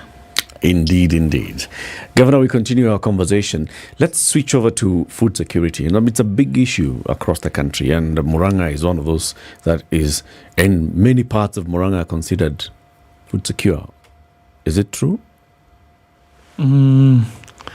Yes and no. Okay. Let's start with the no part. Murang'a is divided into 3 ecological zones. That is the upper zone that is near the Abadeas, which is mainly they do commercial tea farming. Then we have the middle belt, that is the coffee zone. Then we have the lower belt, which is basically as you head to Murang'a from Thika on your right side. The entire belt, that is, would be from Gatanga, Idhanga region up to Kiharu, Gaturi ward. So the food secure regions definitely will be the upper and to a certain extent the middle belt except with the collapse of coffee, the middle belt was really, really impacted by that collapse. The lower belt is where we need to do a lot of work to ensure they are food secure. Be that as it may, as a county, what are we doing? We did two things. Number one, we decided to implement a UDA major pledge of minimum guaranteed return for two sets of products. One, milk. So we mobilized all milk farmers to join major aggregators. For every milk they produce, we add them 3.5 shillings. Yeah, that incentivizes them to farm more. It creates employment, and it makes them to be a little bit more organized, so that when they go to the market, they're able to negotiate for a better price. That helps mainly middle and upper belt. What does that mean? When you say that you guarantee milk farmer 3.5 shillings per litre? We told the cooperatives, give us a list of your members. We triangulated that list with the various banks to ascertain that indeed these are people who sell milk and they are paid monthly. We ask for 3 months record. Once we look at that record, we look at the level of productivity for each farmer. So for every litre produced at a certain month, what we call a baseline month, we add them 3.5 Kenya shilling. From where? Directly from the county. Okay, so it's budgeted, by the county. By the county. Okay. And there is a regulation, a policy that underpins that payment directly. So they are able to use that money, let's say, to buy salt for their milk that way. And that has been helpful. Even for those farmers who are not in the cooperatives, that subsidy has been positive, because what is happening, even the brokers, they have been forced now to increase the price to compete with this support that has been rendered by the county. It has also made people to join organized entities. You know, people, because now they can see there is a benefit in joining an organized entity. So they have opened bank accounts, so they can even get loans. The lower region, we did two things. One is to try to commercialize mango farming. In Murang'a, farmers would produce mangoes and sell them at a throwaway price of about 2-3 shillings per kg of mango. So we created an entity called Lower Murang'a Farmers Cooperative. We told farmers to join it. So we negotiated MOUs with 2 manufacturers of juice, that is Kevian Mango in Thika and Sunny Mango in Kambiti, Murang'a. So they gave us a guarantee that for every kg we will bring to them, for certain varieties of mango, they'll pay us 16 shillings per kg. Then, so our work was just to mobilize farmers. We take mangoes to those 2 manufacturers. Then on top of the 16 bob, we added a minimum guarantee of payment of 7 shillings. So the net income to a farmer per kg of mango is 23 bob per kg. So the producer price shot from 3 bob, 2 bob to 23 shillings. That has been positive from where we sit. Then we entered into a second agreement with East African breweries. We started to mobilize our people to plant sorghum. And this is the first time they are harvesting. You see, generally people of Murang'a, particularly the lower region, they plant maize. On average, 1 acre produces about, let's say, 5 bags. 5 bags is 3,000 shillings. So that will be an income of about 15,000. But with sorghum, 1 acre can give you about 50,000 Kenya shillings. So and again, it's drought resistant. So even when there's no rain, people will still harvest. So we are waiting to see the extent of uptake. The last season was just a pilot, but we have seen very good indications. We hope once they are paid, it will incentivize more farmers to uptake that sorghum farming. Sure. Do you find, Governor, that you must be hands-on in the approach towards running things at the county? I mean, we've talked about health, looking at, agriculture, looking at now some of these other issues. Do you find that you essentially have to roll up your sleeves and get into this thing to then be able to roll out development at the county level? Yes, definitely. It's you see, when I was a parliamentarian, the work of a parliamentarian basically is just to attend either a committee meeting or the plenary. So this other time you are basically free. Of course, you can go to the constituency, do CDF things. But a governor is like basically a CEO. You report there at about 7 a.m. You leave very late in the evening. So that's the difference I've noted. Let's look at the education issue just a little bit around the county. I mean, the year started off where a lot of children out of school because of certain things. Not being able to pay school fees was the big one. And then waited for things like bursaries to happen. I want to look at that in relation to the county and what's happening there on that front. And then seeing how it actually does then get involved in children who are going to school. So basically, education, particularly in high school and primary and university, is not devolved. So our main work is in ECDs. So what we have done in ECDs is to first provide school feeding program where we give free porridge to all ECD learners every day. Before, people used to pay 20 shillings per cup. Currently, they don't pay anything. The county provides it. Yeah, and we thank our sister Wanjira Wawira of Food for Education for that partnership. She subsidizes. We pay the organization, but she subsidizes, so that makes it easier for the county to roll out that program.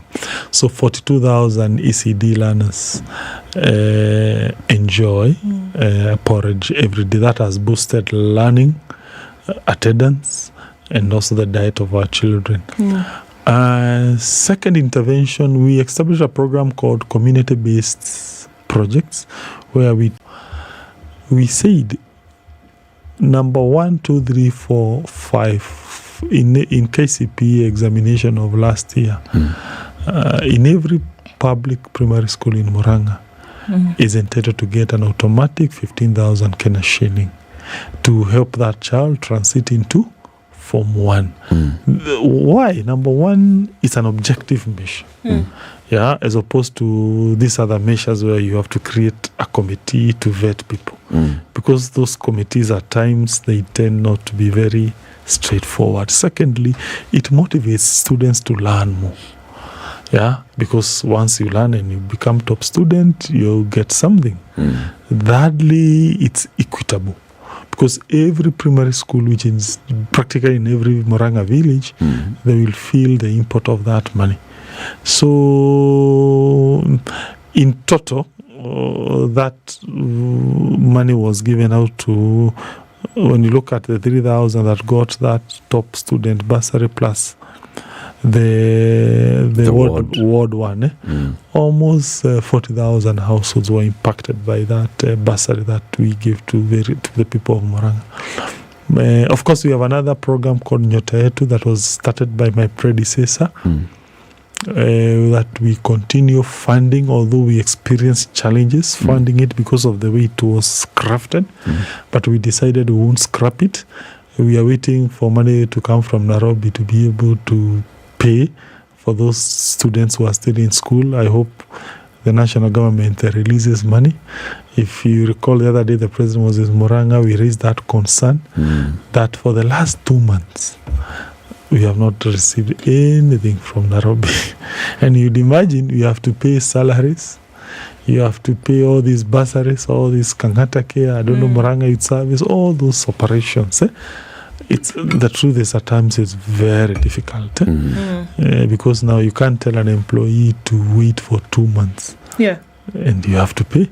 And yet development in the county is hinged on those things, Governor, is it not? Yes, it is. So I think this is where we go back to the issue of how development at the county level is hinged to a national decision or a national ability or capability at the national level to get things done.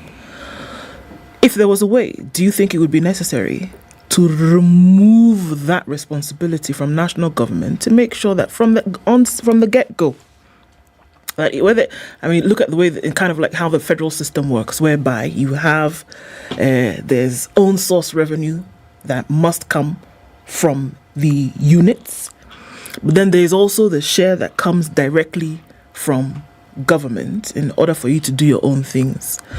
Is there a case here then to be made for own source revenue for the counties? Or, because we run into the problem that you've talked about just now, you have so many development initiatives, a huge development agenda, people who are depending on the county government to pay them their livelihoods. But then you are dependent almost 100% on the national government to send the money that's needed to run the county. Does that not does that not dampen then on your role, because everybody's looking to you at the seat? The Kenyan devolution model is like what you have described, that indeed there is money that ought to come from the own source revenue and also the money that comes from the national government. The only problem is the national government share is quite large vis-a-vis the entire budget. So probably the money own source revenue contributes only 10% of the total budget. So even if you are able to be very efficient and collect 100%, you still have a deficit of 90%. Because, like now Muranga, we thank God, this is not our ability really, that our own source revenue has shot up. Yeah. Why? When we came into government, that last financial year, that government had collected 520 million. When we came in last financial year, we collected 650 million. Yeah, that's an increment of about 130 million. Largely, we attribute that to automation. Then we are now aiming at 1 billion.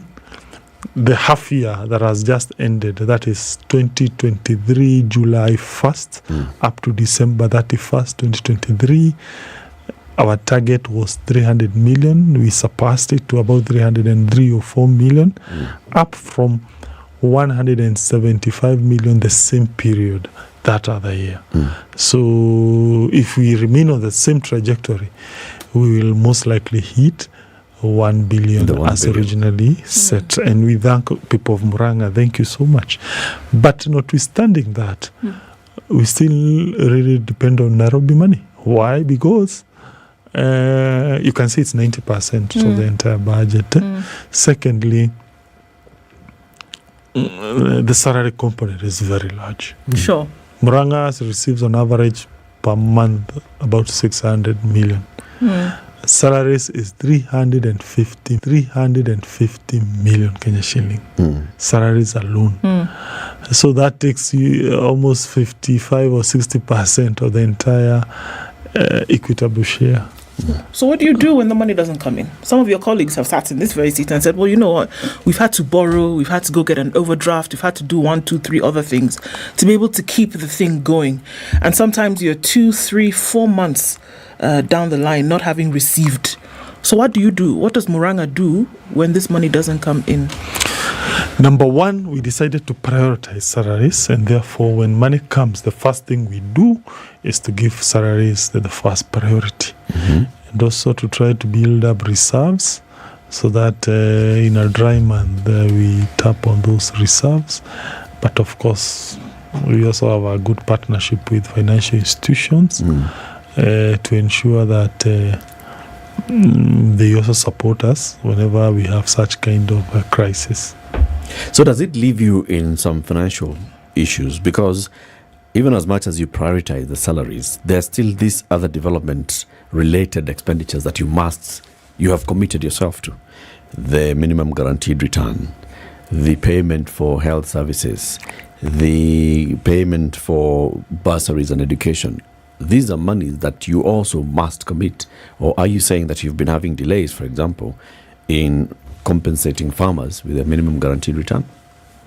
Yes, it has impacted on our service delivery. Like now, we haven't paid out the Nyota Yetu bursaries program. We have talked with the principals to allow our children to remain in school because we are in a problem. So it affects us. However, by God's grace, we were able to look at our budget and understand how to ring-fence some key money. How you establish what we call funds. Funds are provided for under what we call Public Finance and Management Act. That then once you requisition money from Nairobi through the control budget, you then keep it let me call it in a safe account. So even when there are delays, the fund can continuously dispense services. That is how minimum guaranteed return in Murang'a has remained. We have never delayed paying salaries. Farmers. That's how Murang'a Youth Service.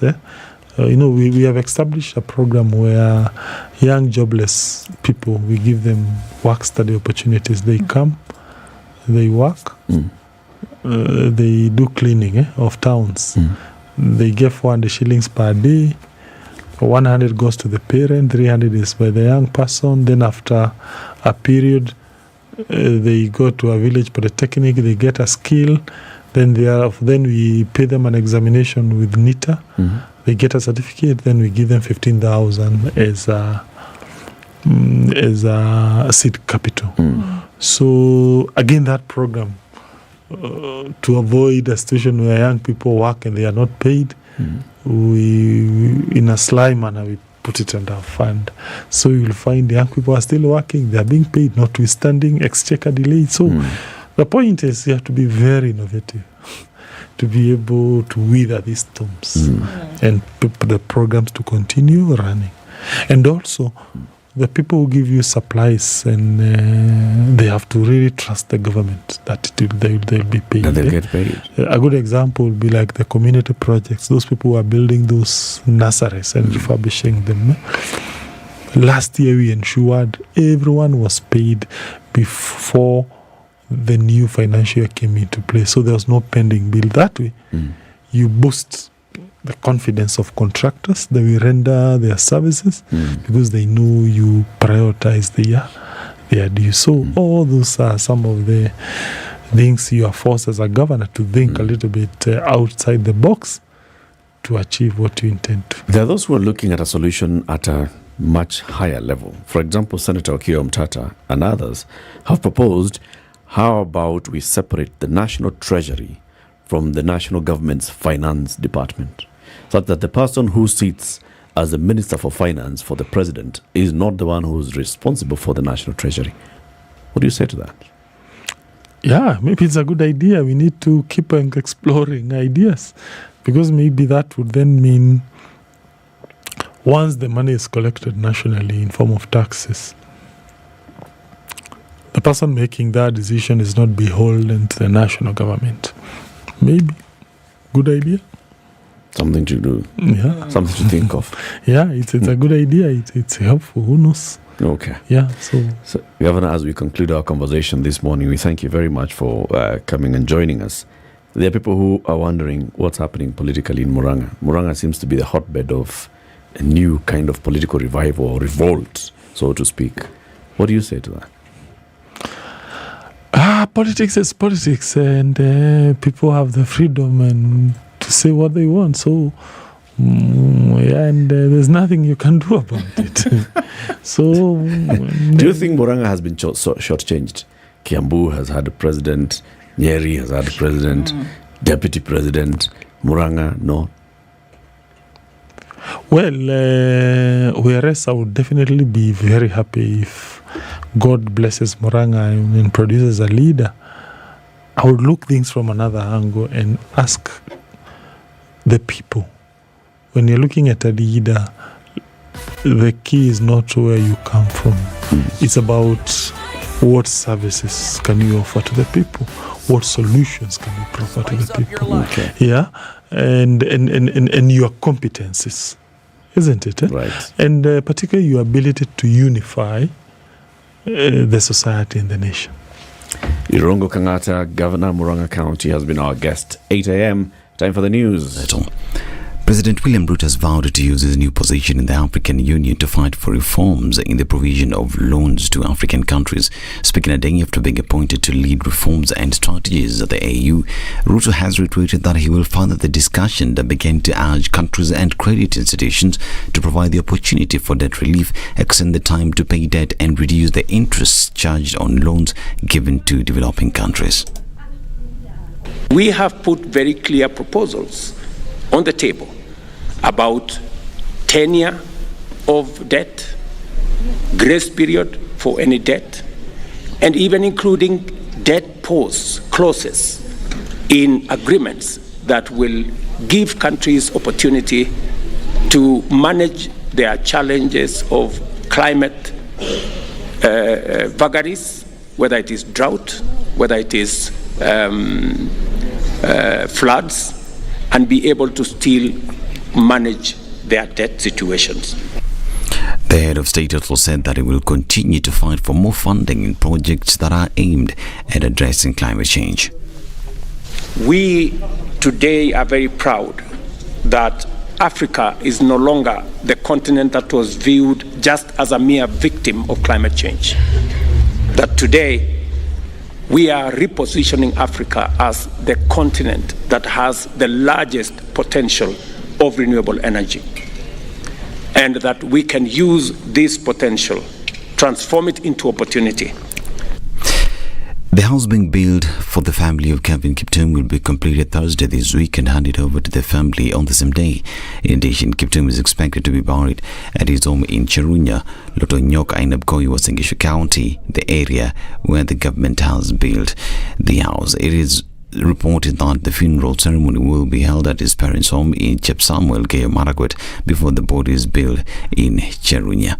Is buried in Cherunya. Speaking after inspecting the construction of Kiptum's house, the head of public service FXK said the government will continue with the plans of the funeral of the athlete. We have to give him a befitting send-off, and more so, we have to make the family settle as part of government's contribution. And this house will be completed by Thursday because the funeral will be on Friday 23rd. I'm satisfied, though saddened, but I'm satisfied with the works that are going on here. There will be a funeral, and the government is supporting. Whatever the name you want to call it, it doesn't matter. But there will be a funeral here that the government is supporting to ensure that he gets a befitting send-off. Kiptum was a hero. Kiptum was a hero of his country. Koskei says that after building Kiptum's house, the government will embark on completing the construction of the house for his parents. I came here to inspect the progress of the construction works around this compound, the house for the widow, and also, as directed yesterday by my office, the house for the parents. And I'm impressed with what is happening. We have been promised a firm promise that the handover will be done latest on Thursday afternoon. You can see that there is a flurry of activities here. All the experts around here, civil engineers, structural engineers, surveyors, everybody's here to ensure that we get a home that is near the dream of Kiptum. Kiptum died Sunday last week following a road accident. He was together with his coach, a Rwandese citizen who also passed away. Now, Africa will account for 11 of the world's 20th fastest growing economies in 2024, the Africa Development Bank said in its latest macroeconomic performance and outlook of the continent. Overall, Real gross domestic product growth of the continent is expected to average 3.8% and 4.2% in 2024 and 2025 respectively. This is higher than projected global averages of 2.9% and 3.2%. The continent is said to remain the second fastest growing region after Asia. The top 11 countries projected to experience strong economic performance focused are Niger 11.2%, Senegal 8.2%, Libya at 7.9%, Rwanda 7.2%, Cote d'Ivoire at 6.8%, Ethiopia 6.7%, Benin 6.4%, Djibouti 6.2%, Tanzania at 6.1%, Togo 6%, and Uganda at 6%. This is Newswire. I'm Dennis Aseto. Good morning.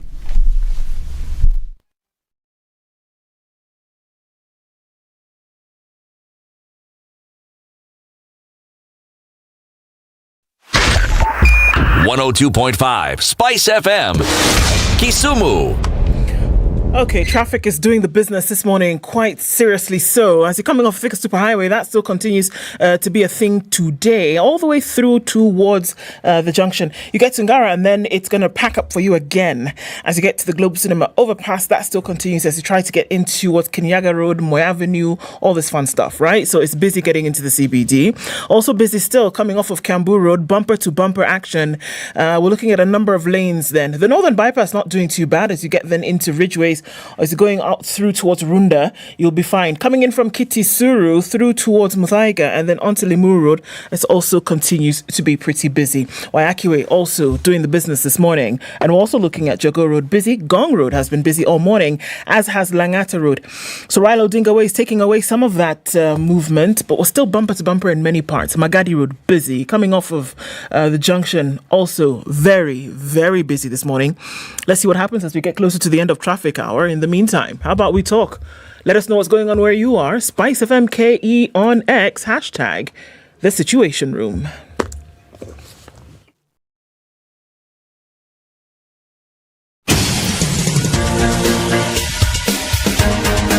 This is The Situation Room, the home of hard-hitting political commentary and penetrating insights about the state of the nation. This is a talk radio experience like no other. The Situation Room, a place for hard truths, debates, and elevated conversations. The Situation Room, witty, political, engaging, deep, controversial. In the room, we have C.T. Muga, researcher, academic, seasoned political observer, a fountain of wisdom in these politically uncertain times. Ndu Okoh, Nigerian by birth, Kenyan by choice, communications expert, Pan-Africanist, a truth seeker and believer in people power, and Eric Latiff, agent provocateur, the man in the chair, seasoned journalist, news hound, a man who believes in punching up, not down. This is The Situation Room, the only way to start your... Have you heard of EcoBank, the Pan-African Bank, with how many markets in Africa? 35. And how many outside Africa? 4. Why? Okay. So we hosted the boss of EcoBank here last week, and she was talking to us about this platform and how seamless it is to operate in any of the 35 countries. You are a business and you are thinking about, corporate banking. You're an individual and you're thinking about just consumer banking, SME banking. It doesn't matter. It is seamless for you to operate an EcoBank account from any of these 35 countries in Africa or any of the 4 countries outside Africa: China, UK, France, and the UAE. Well done. Indeed. And imagine if you're a young person just fresh off the blocks of school and you're looking for ways in which you can also actually get into the world where you're banked and at the same time you have a little bit of something for you to be able to move on. There's a preparation for you as well. And it doesn't matter what country you are in, you can actually get it done. So you move today from Nairobi to Johannesburg. You'll be fine continuing on that app so long as you are plugged into the system. It truly is a Pan-African bank doing business better for a better Africa. Indeed, indeed. Now, in 2007, Kenya went to a general election in that December and it produced a president. And the president was sponsored by a political party called the Party of National Unity. people think, okay, PNU, what happened to PNU? It's still there, and it has a party leader, and the party leader is Peter Munya, who is a previous governor of Meru County, a previous cabinet secretary, a previous member of parliament, a previous student leader. I've started from the letters going like that. Okay. I can see you have a complete CV. Good morning. Yeah, good morning. Welcome to Kenya's hot seat of the Situation Room. Thank you. It's a big pleasure for me. Karibu sana. Yeah. Karibu sana. We'll have conversations about PNU. Yes. First of all, just try to understand, okay, PNU, bado iko hii Kenya, what's it doing? And then getting to understand PNU's position in national politics and where you sit. I know that PNU is one of the parties that form the Azimio la Umoja One Kenya Alliance. It's alliance, not coalition. Alliance. Yeah. Alliance. Keep confusing them. Let me give you the day's proverb. Siti Muga is not in today. Oh, yeah, I can see. Yeah, he went away last week. He was busy. Yeah, he's on his way back. He said, guys, Monday, I'm still sorting out one or two things. I'll be in on Tuesday. So he said, Sawa. What are the proverbs for this week? This week, he said, he wants to give us proverbs from Ghana. And today's proverb, which I want you to listen to, Peter, and you give us your own interpretation of it, is the ruins of a nation are in the homes of people. The ruins of a nation are in the homes of people. Wow, very profound. Because a nation is made of people. It is the population that makes a nation. So if the people are not doing well, the nation can't be doing well. So if you see desolate homes and, everywhere, you see the ruins of a nation. Because a nation is as strong as its people. Nation is as strong as its families. The nation is as strong as the society. My take. Very good take. It's a fantastic take. Very good take. It makes a lot of sense. Makes a lot of sense to look at it from that point. Now then, let's look at this nation of ours called Kenya and the various homes that we have. Political homes from the point of the Azimio la Umoja One Kenya Alliance. Azimio, like a coalition, an alliance, closely. It means almost the same thing. It's a coalition political party. Yes. Okay? Yes. So it brings in together various political parties. PNU is one of those. Okay. Yes. What's your position in Azimio as a party and as the party leader? Well, we have Azimio principles. That is the leaders of the various parties that form Azimio. So I'm one of them. I'm sure you have seen me in those meetings. Yes. Yeah, so PNU is one of the pillars of Azimio, just like Jubilee is, ODM is, Roots is, and other parties. So the leadership, the council of Azimio, the leaders of the council are called the principals. Yes. Yes. We've had conversations with some of those top leaders of Jubilee. The Secretary General, Jeremiah Kioni, has been here. The leader of Wiper, Kalonzo Musyoka, has been here. We've had the leader of political affairs in KANU was here last week. And we've been trying to understand, so what's happening within Azimio itself? Because we see there's a lot of conversations now within Azimio on either strengthening your own political parties as a house, and then strengthening Azimio as a house, and then picking a flag bearer for the next election. And now we see your former flag bearer is seeking another bigger role. And so what's happening to Azimio? Well, nothing unusual happening in Azimio in this particular time within the political calendar. Parties that form Azimio are busy strengthening themselves and actually trying to comply also with the law, because there are certain things that must happen at a particular time according to the Political Parties Act. And you can see parties across the country, not just Azimio parties, are all trying to ensure that they comply with the law in terms of having offices, in terms of renewing memberships, in terms of elections.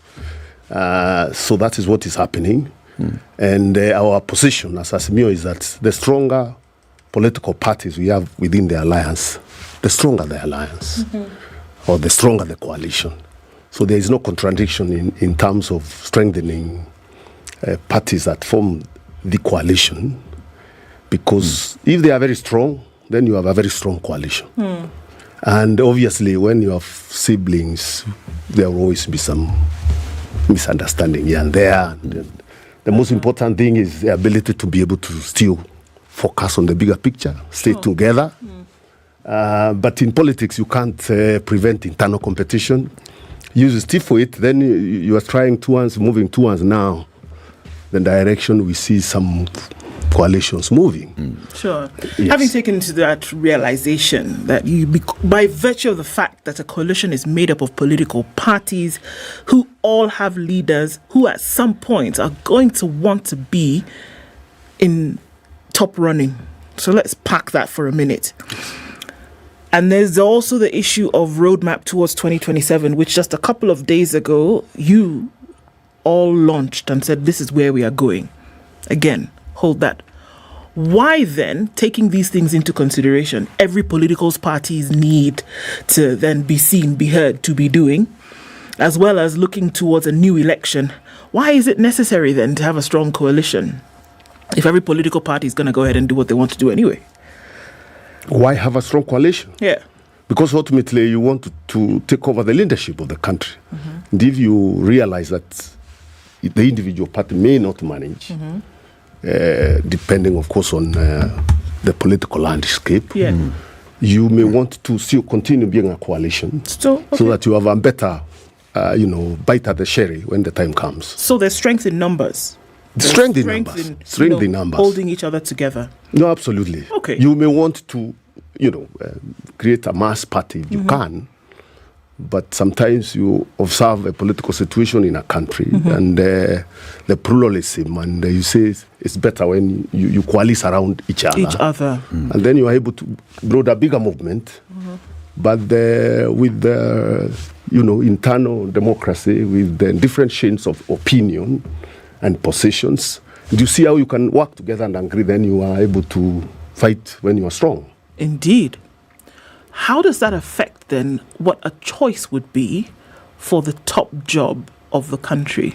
Because here we've said it's necessary for us to come together because there's strength in that number. The interlocking of political strengths does something for an alliance, But at the same time, you want one head, one person who is going to come out to be the ultimate leader, right? How does that play in all of this? Well, there's a lot of jostling for sure for that ultimate position because people in politics are all ambitious. I mean, there's nothing wrong with wanting to be the one. But then you have to agree on exactly what you stand for as a coalition. When you agree on what you agree on, and then you push that, then you look amongst yourself to see the best placed person to deliver you there. What do you agree on as a coalition? Oh my, we agree on very many things. If I start that direction, then it will take a lot of time, but we agree on very many things. First of all, of course, we agree on many things that Kenya agrees on. Kenya is a democracy. So we foster democratic principles as a coalition all the time. We also agree, you go that direction, we also agree there is a serious problem in the country. First of all, we agree that the last elections were not properly done. There was a lot of mismanagement of the last elections. And that's why even in our discussions we have been saying we need to understand what went wrong so that we can be better for the country when we are going to the next election. So that's one of the issues we've been pushing and agreeing as a coalition. If you look at the talks we've been having between ourselves and the government, the Kenya Kwanza coalition, those are some of the things we have been trying to discuss. We have also been looking at the economy and the way it is doing. And we are saying there is a serious problem with the way our country is being run. And we think we can offer better solutions in terms of turning around our economy than what they are doing now. And we've been having committees. We have a committee that looks at the economic bit of it to address those issues. We also believe in very strong institutions because if you are a democracy and you allow one-man rule, then you are going down again towards autocracy. So there are so many things we agree on. Sometimes the disagreement is really in how you handle the operational bit of it. Sure. How do you implement this? How do you move on this one? Yeah. That's where you see some, For example, you have within us, people would want to say, first of all, unless we have an audit of the last elections, we're not moving forward. We are not going, to move forward. That must be the first one. The other say, well, even as we push for the audit, we still have a country to run. Even we are not the ones running the government, we still have to be pragmatic in some of the things. So those are differences, but they are not very fundamental. Yes. So and you could call them styles. There are people who are very strong, who want, that's style. There are others who say sometimes pragmatism also works. What is PNU's position? PNU's style? PNU's position is that whenever we have issues, on all the issues we agree on, we discuss.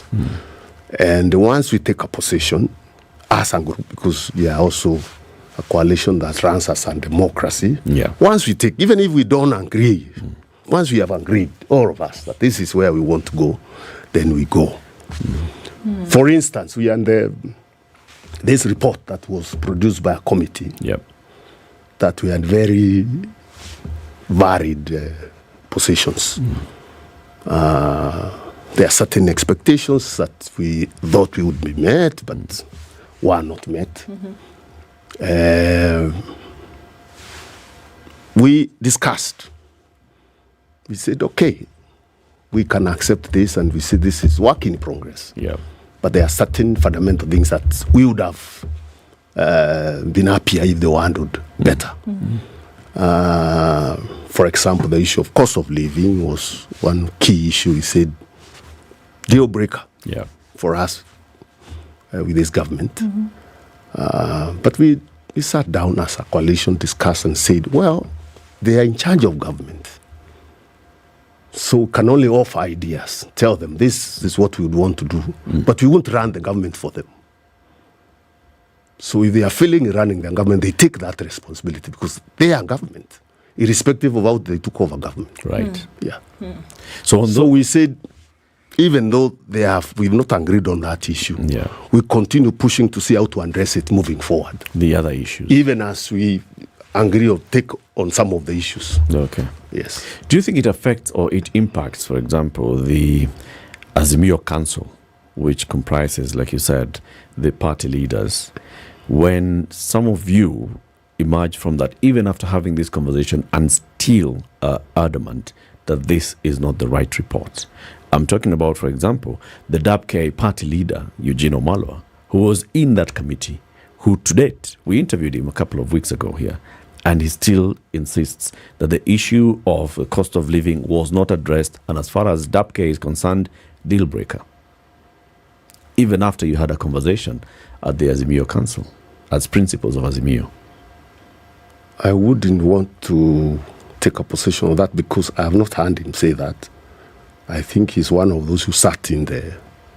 What did he say at the meeting? Well, in the meeting... Because by the time you were going to the meeting, he had not signed that report. He had very strong positions in the meeting, but eventually, and understandably, even most of us, because we had all agreed that the cost of living would be a deal breaker.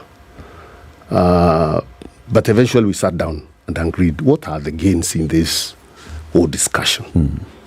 We said, for example, if we sort out the issue of the Electoral Commission that caused all the mess, that would be a gain. We wouldn't want to lose.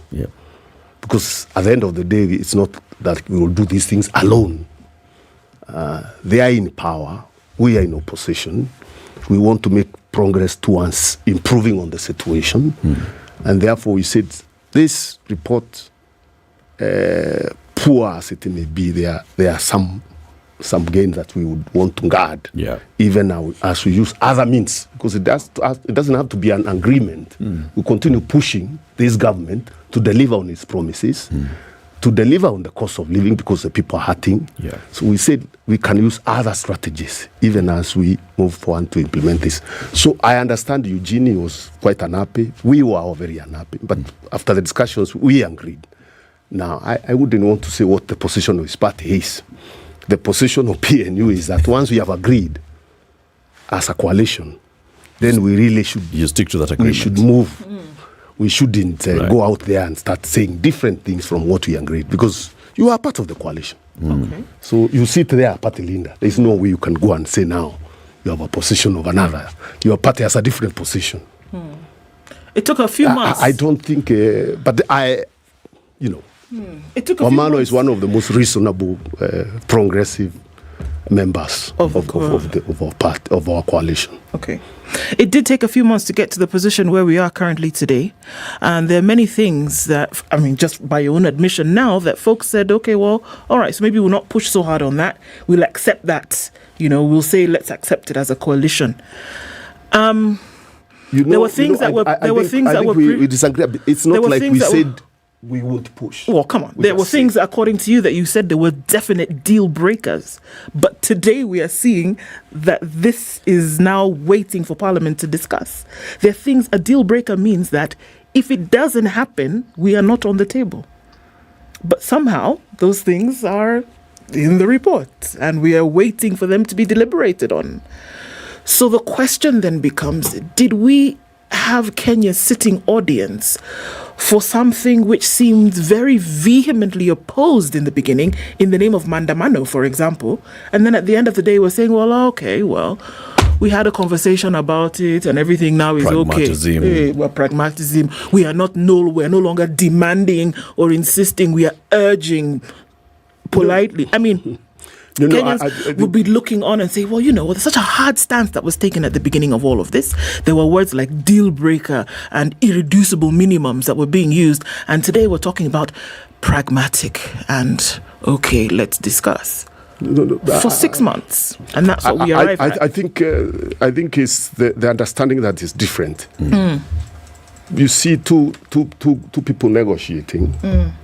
There are things you agree and there are things you disagree. Now, we disagreed on the issues of cost of living. We insisted they must be addressed.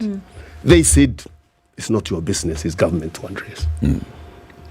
It's not like we agreed, let's stay like that. There's no addressing cost of living. We said, we'll continue in the political arena and other ways of pushing the government to address those issues. But we said the other issues that have been agreed upon, can we move forward and have them implemented? Because the time is also not waiting. It isn't. You have an election 2027. You would want the playing field to be level. So you would want some of those things to move being implemented. Even as you continue discussing, you continue lobbying, you continue fighting in the political arena. On the other issues, you do not agree. So the point is, we didn't agree on those issues. It's not like we agreed. We disagreed on those issues. And it's not like you let them go. No. We didn't let them go. That's why we are on them every day. Yeah. You see our party leader talking about them every day, our coalition leader. You see us talking about them every day. You see us having forums every day on those issues. We did not agree. So we just said the ones we agreed on, can we, have them implemented, even as we push. And the responsibility of pushing the country to address issues is not just of political leaders, it's also for the population. And we have seen the population also actively demanding things to happen in this government. So we said we are part of those who want this to change, but we will not stand on the way for the other things because we want them to move forward. That's in the context which I use pragmatism. It's not in the context of saying now we are together with the Hyundai, not looking at issues of cost of living. No. We are not with them. Okay. People are hurting, they are suffering, and you have seen us actively saying, and we are happy. Kenyans are already now realizing this is not a government that will deliver anything much, really. Given how they are operating, given what we hear every day, it's not a government you can count on many of those things. On the issue of the electoral reforms, one of those is, of course, reconstitution of IEBC, which is urgent. Even the High Court has said, look, this is a constitutional matter, and you have broken constitutional timelines. Can you get this sorted as fast as possible? What are the agreements? What are the main things that we should look out for in terms of going forward electoral reforms? One, of course, reconstitute IEBC, have the Azimio side and others involved in reconstituting IEBC. What else? Well, if you look at the report clearly, we said beyond appointing, setting up the panels that are inclusive, that reflect, the panel that has representation from all the players to go and sit down and pick the commissioners. Beyond that, we think the IEBC has a serious problem of the way it is run internally. And the agreement is a total overhaul of IEBC. That commission that comes in must do a total overhaul of the IEBC to bring back confidence and also to ensure that we have an institution that we can count on, that will not play partisan, run the electoral commission as if it belongs to the government and deliver a victory for people, irrespective of whether the population are voting for those people or not.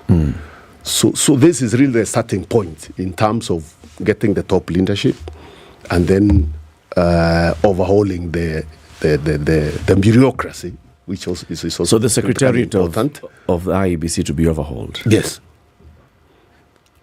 To what end? I mean, Peter, we've had this conversation about overhauling IEBC. 97, he said overhaul IEBC. Kriegler came and said, look, run your elections this way. Never implemented the Kriegler report fully. We still don't even discuss the Kriegler report anymore. We moved on. 2013, overhaul IEBC, remove Isaac Hassan, let him go home. 2017, overhaul IEBC, remove Chebukati, remove Chiloba, let them go home. Chebukati remained, Chiloba left. Now, Chiloba is out, Chebukati is out. Overhaul IEBC. It seems to be the same conversation every time there's an election. I agree with you. But it doesn't seem to be yielding any results. I agree with you because, you see, this is not just overhaul. There are certain requirements that we also insisted must be, certain provisions that we insisted. For example, in the report you see it's very clear now that no group of commissioners can sit down and say these are the results when the others are disagreeing. The chairman cannot be the commission. And this point that people take very lightly. In the last election, one individual decided he is the commission. He tallied the results without other people and decided he is the commission and announced the results. Of course, he had some other two of them working with him. But solely is the one who decided before the commission sat down and concluded the results. He announced. Then we had a judiciary that went and agreed with him. See, people take these things as if they are very light. You have a judiciary that goes, interprets that and says, yes, these results were proper and they were properly announced. Now, if you look at the report, we are attempting to address, we are addressing that, saying the decision on the results must be the decision of the commission. The chairman cannot be the commission. I think that's a point we are beyond overhauling the commission and trying to get people who are better, who are more conscientious in dealing with these issues. We are also saying we must set the rules. So you could actually say the commission was under capture. You are asking me. One individual, systematically planned, the system that was being used was properly procured with an intention of delivering a certain victory, planned for quite a while. So these are the things we are saying we must change them. But as you can see, it will not take only the commission. It will also take a judiciary that is responsible, that looks at the interests of the population and the people and guards democracy. Right. So it's not just a commissioner problem. It's a slightly bigger problem. In this election, we even hear there were players from outside the country who are also influencing the outcome of our election. We need to start thinking as a country and as a region, what we need to do to prevent, foreign interests. And I dare say so. Foreign interests trying to manage us, to take care of their interests. Yeah. We need to start realizing, even as a people and as a country, we also have our own interests. So even as we relate with other people, at what level do we relate? Can we relate as partners where our interests are paramount when it comes to our own issues? Not to be utilized to serve other people's interests. And you can see that movement growing here in this region and even in Africa. Africans are coming up and realizing, we say we are independent, but clearly we have players out there who manage us like they are puppets. And you can see people running all over the place, serving those interests that... those interests. You'll tell us more about it. Let's take a break. 25 minutes to 9. Peter Munya is the party leader of the Party of National Unity, PNU. He's our guest this morning. Roadmap to 2027. Is this the right time to start having those conversations? We'll be back shortly. Good morning. This is the Situation Room, the only way to start your day. Oh, finally! It's my Standard Courier delivery. At Standard Courier, we know that your time is valuable. That's why we guarantee swift and efficient deliveries to your doorstep every time. Give us a call on 0793 599 684 or schedule your next delivery by visiting our website www.standardmedia.co.ke/courier. Trust Standard Courier service for all your courier needs. We deliver with pride. Looking for your favorite KTN station and just can't seem to find it? Well, you can watch all KTN channels on Pang. From the latest bulletins on KTN News Channel 5X0, heartwarming stories on KTN Home Channel 104, insightful agricultural content on KTN Farmers Channel 176, to the best of entertainment on KTN Burudani Channel 170. We have it all. Grab your remote, tune in to Pang and enjoy the variety of content we've prepared for your enjoyment.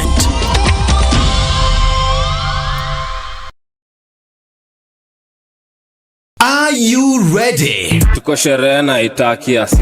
9th edition of the Pulse Music Video Awards PMVA Gala is here with us. The nominations are for the Best Group of the Year. Best Group of the Year. The gala will be going down on Wednesday, 21st of February at the Nairobi Street Kitchen. Who will be crowned as the best musician in Kenya? And the winner is... With 13 trophies to be won and lucrative prizes to the Eagle. Who is going to be the star of the year? Don't miss out on Kenya's biggest music video awards, PMVA. Feel the beat.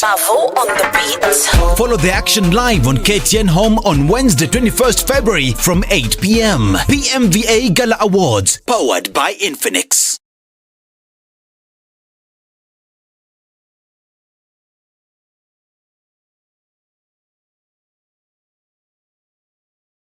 It's sunny in Nairobi, it's 19 degrees, and at 18 it's sunny in Nakuru, 16 and sunny conditions in Nyeri, while at 16 Eldoret is sunny, 28 and sunny in Mombasa, and we're also looking at sunny conditions at 29 in Malindi. Kisumu, the sun is up at 22 and at 21 in Kakamega.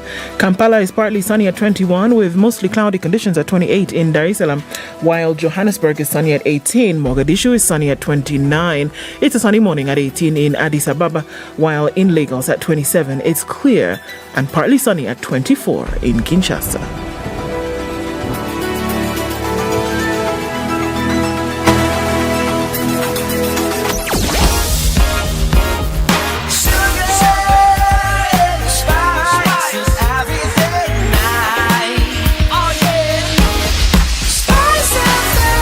Spice up your life. Okay, so still very busy coming off Magadi Road and touching on Langata Road this morning as you approach then the roundabout, or rather the crossover at Uhuru Gardens. So that's the thing. If you're behind that, not quite sure what's causing that, because after it's clear and you're okay all the way through to the junction at Nyayo Stadium, some of that traffic is going off towards Raila Odinga Way, but then it's heavy getting towards Aerodrome and then onto Uhuru Highway. Uhuru Highway is where you'll see most of it right about now. It's busy on the thicker superhighways still, coming in from KCA, bumper to bumper. And then look at what's going on Lower Kabete. I don't even know where this has come from, but there's traffic and there's a lot of it as you're then trying to approach Westgate. Also busy on Wayaki Way this morning, so we're keeping an eye on things. Still in traffic hour, it's proper. We'll talk in a bit on SpiceFM KE on X, hashtag TheSituationRoom.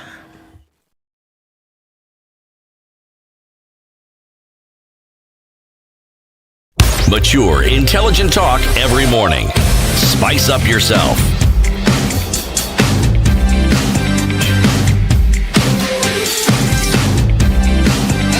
Mornings done right. 94.4. KTNU continues for the next 20 minutes. We are live on SpiceFM, on YouTube, on Facebook, on KTN Home as well. Mheshimiwa, look at the headlines in today's papers. This one, cheers to jeers. Ruto no longer darling of many. Increasingly, the president is facing hostile crowds from his support base. It started in the Rift Valley, and now Mount Kenya has perfected the art of jeering leaders in his presence. The Daily Nation, why the mountain is restless. Is the mountain restless, Peter? The mountain is restless. What does that mean? I've been there last weekend. I've been talking to people across the mountain. The mountain is restless. People are unhappy. The economic downturn is really affecting the population very heavily. Things that we took for granted in this country, after the Kibaki presidency, for example, the issue of affordable education, where every person knew I can be able to take my children to school because government had reduced the cost of education to a level that ordinary people could understand, could afford. It's no longer that way. You see the mess now in the university education, where you don't even know what you're supposed to pay, what you're not supposed to pay, the cost is going up. Issues of health. The issue of health is another iceberg that is not being talked about. Most of the places you go, they are not drugged in hospitals. In my area where I come from, people come to me and tell me they are now going to hospitals where they are admitted. Then they are told, send your relatives to go and buy medicine for you, buy food for you. So there is a serious problem of mismanagement of this country that is deteriorating, and the leadership doesn't seem to be aware. And you can see them moving, thinking that they can continue propaganda in terms of going to meetings every week to address people. People are getting tired and they are realizing this is just a joke. We elected people who do not have a clue of what they wanted to do, and they think they can keep us in a campaign mood and move us to the next election. And they think they can cover up the mess by addressing us every week. So you have a government busy doing campaigns, talking to people. We have a population restless that is knowing this is what we expected. Clearly seems is not going to happen. Yeah. And that's what you are seeing.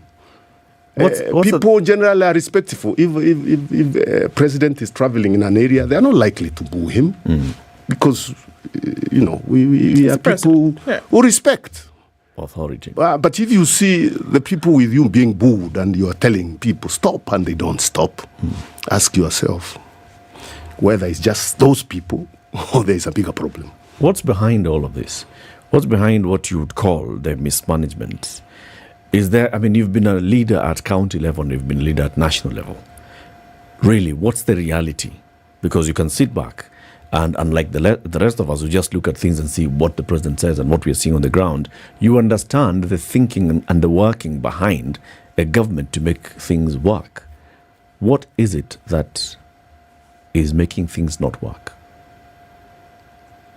Well, government must deliver basic services. Basic, even before you talk about the bigger things. Basic services. Basic. And basic delivery of basic services is really a daily thing. There must be people managing in the counties, managing to ensure roads are passable, drugs are in hospital, the town is cleaned. That's county business. Yeah. Now, if you have clueless county governors, you have a problem there.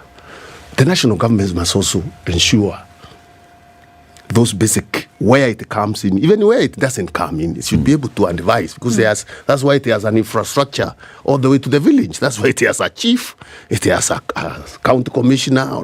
They are all supposed to work organically to ensure those basic services are delivered. Basic. I'm not even going into those promises, because if I go into those ones now, we will spend the whole morning just talking about them. The basics, as you say, education, health, just making sure that people can put food on the table. Do you think, Peter, that what we call the sins of our fathers are catching up with us? Which ones are? What has happened previously is catching up with the country now. It has been said before. I mean, if you look currently, out of 80% of revenue, government revenues, is going to repay debt. Much of that debt procured in the last 10 years. Do you think that could be contributing heavily to the inability of government to deliver the basics? Debt is an issue we can discuss. But those basic services I'm talking about have nothing to do with debt. That's why I said I don't want to talk about promises. Because counties are still being allocated money, aren't they? Aren't they being allocated money? They're being allocated. When I was there as governor, we started at 6 billion. I'm just giving my county as an example, but it's an example everywhere, because the increment is the same. The revenue allocation commission keeps giving an increment depending on how much money has been allocated. Yes. We started at 6 billion. Now I'm told it's 14 billion. Are you telling me that there is a problem of debt there? If you look at the budgets of roads in the country, they have been increasing. If you look at budget of health, it's been increasing. So where is debt affecting basic services? So is there debt is affecting, because we could have gotten bigger allocations. Sure, that's what I'm saying. For those is there services. No line that can be drawn then? Yes. Because here is the thing, that 80% of revenue that comes in, the first charge is debt payment, right? So essentially what you're saying is that, what I'm asking, or what I think what we're looking at here is, if this debt that's being paid did not go towards something that we can actually see, because I think that's one issue. That's one problem that you put on the side. But if you're paying so much, for 100 shillings, you're paying 80 shillings in debt, that some of that money essentially could actually be going towards the delivery of some of these things that you're talking about. We can't separate the two, because that's exactly what we are saying. That we spend so much on debt, very little on development, very little on the delivery of these How much do we spend on corruption? Oh, I mean, that's spending on corruption. Spending on corruption? Yes. Because when you say debt, you're assuming services are not being delivered because it's money that is lacking. Yes. Yeah. So how much is being stolen? But that's the question. Those are the questions we must also ask ourselves, because debt is being used now to convince the public. It's a campaign issue to convince the public. It's a historical problem. We have been having debt that has been piling. So are you That's saying, why we can't. So are you saying this money, which is the first? This money, which is the first charge on payment, yes, that is being called debt, is not necessarily debt? No, I'm not saying it is not debt. I'm just saying we are able to pay in debt because we've been paying. When this government took over, a problem developed, a bigger one, because the economy, for example, the shilling, value went down. Debt increased in terms of what you have to pay. So there is a problem of debt. But when I look at the resources we are still collecting and money being allocated to the national government after taking care of debt, is still more than what was being allocated before. So basic services should still be available to the citizens. But we would want to make debt the scapegoat for our problems, and then we lose the bigger picture. What about the mismanagement of the resources that go to everywhere, in the counties, in the national government, and all that? Are you saying it is not there? It is there. Debt is an issue for sure, but I don't want to go into the bandwagon of blaming debt. You know, the previous government collected debt. Government collected debt. Governments run on debt because there are certain things, bigger investments you borrow money for. You want to do a Thika road. You won't do it with local revenue. You require debt. So it's not like the last government just all of a sudden came and borrowed and created a problem for us. If you want to do an SGR, you want to do all that infrastructure I've done in Mombasa, all these bridges, all these roads and all these projects, you require debt. You accumulate debt. Even as individual level, you accumulate debt when you want to develop. You want to buy a plot, build a home, you do a mortgage, those are all debt. The problem is how you manage that debt. Now, if you have a government that comes in when there is a debt issue, and that issue has been there, you know, it's not like it's a new thing. They come and start borrowing more.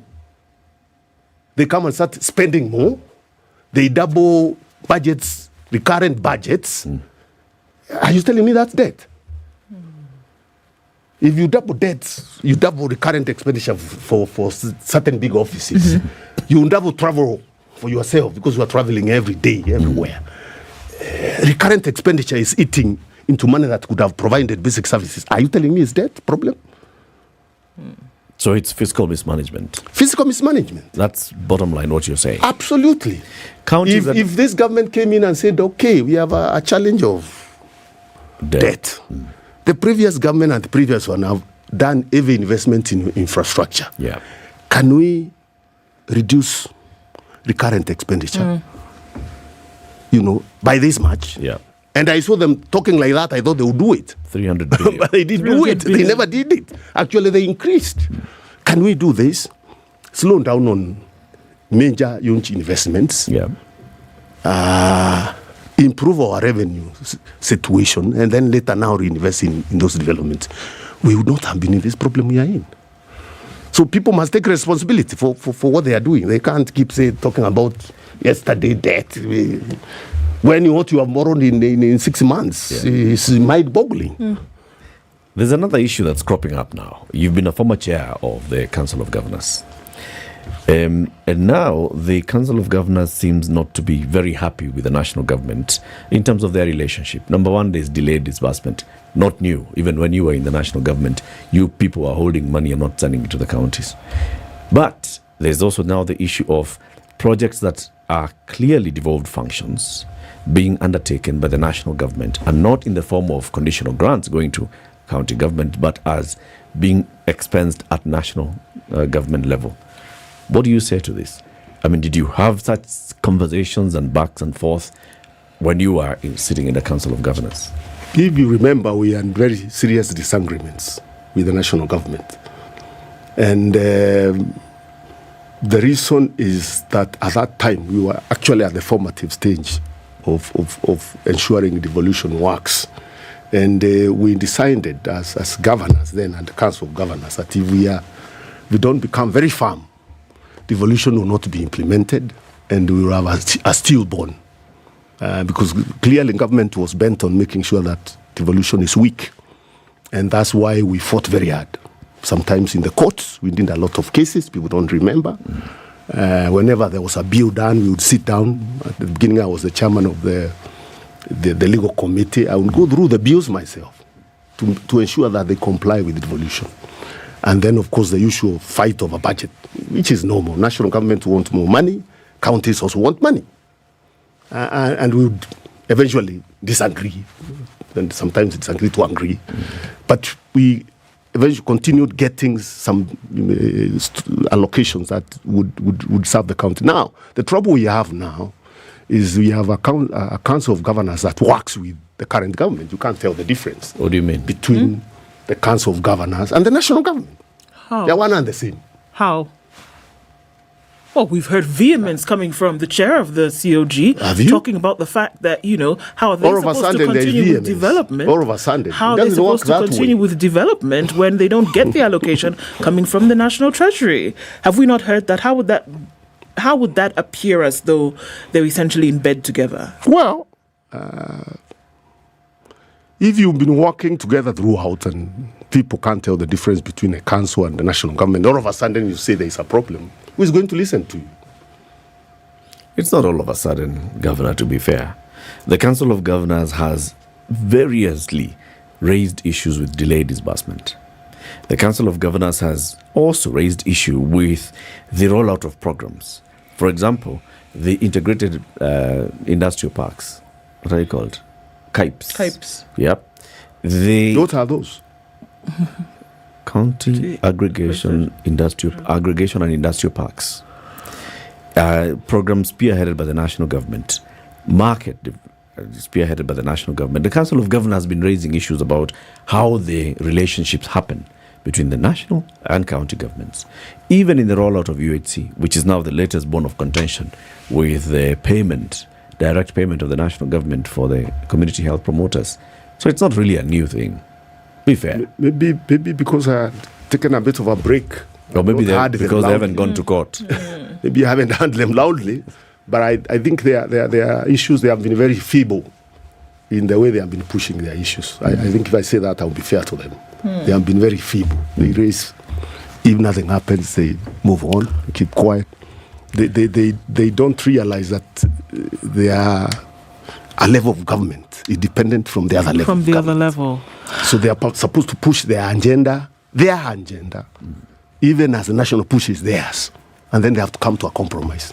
Okay. But if you are following along, you only raise issues, you disagree feebly, and then you move along, then it's up to you. But beyond that, they have resources. Let's also not forget, because there is a way we can talk and look as if they don't have money. They have resources. A lot of resources go to counties. A lot of resources. I've told you the increment. I'm just giving you an example of my county. Yeah. The increment over the years. We need to see results there. Absolutely. We need to see results on the ground. But do we see them? Do we see those results? Now that those results are not there, where is this money going? Where is this money going? And the issue of counties, national government doing county work, that was there even then.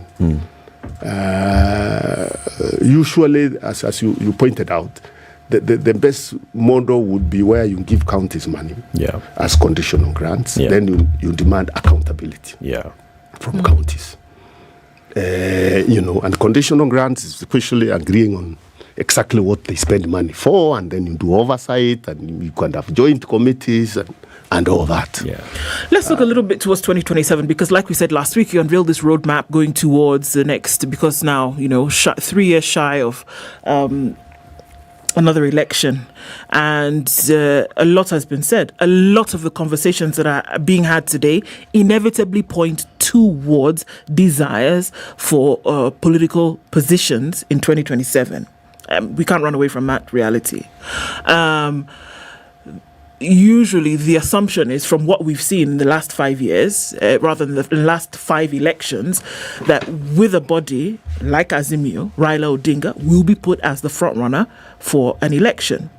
We're also looking at a time whereby there's a possibility that Raila Odinga may get this top AU job. If he does, it kind of leaves things wide open in terms of who would be a front runner from the coalition. There have been whispers that in certain corners that perhaps Kalonzo Musyoka is not the man that Azimio would want to put forward.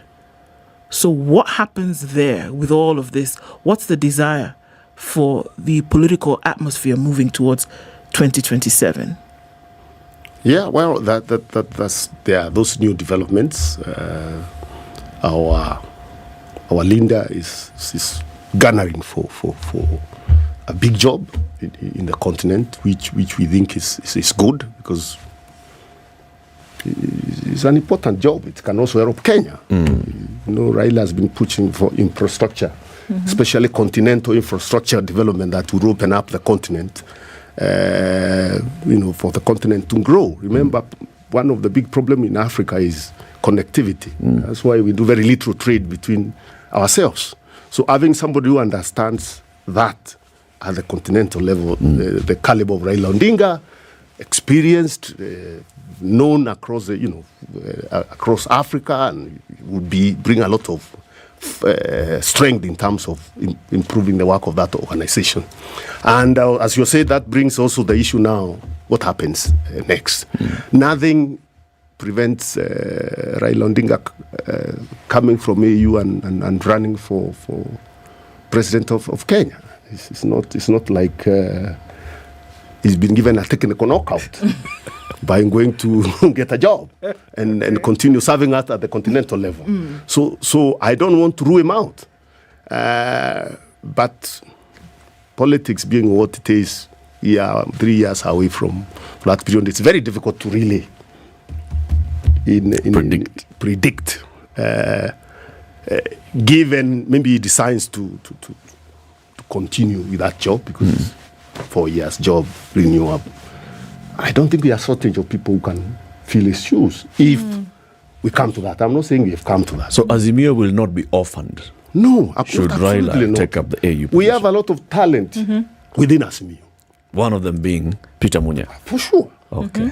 And even our senior brother Kalonzo is fine. I don't. Sometimes people judge style. Martha Karua? Martha is fine. Wamalo is fine.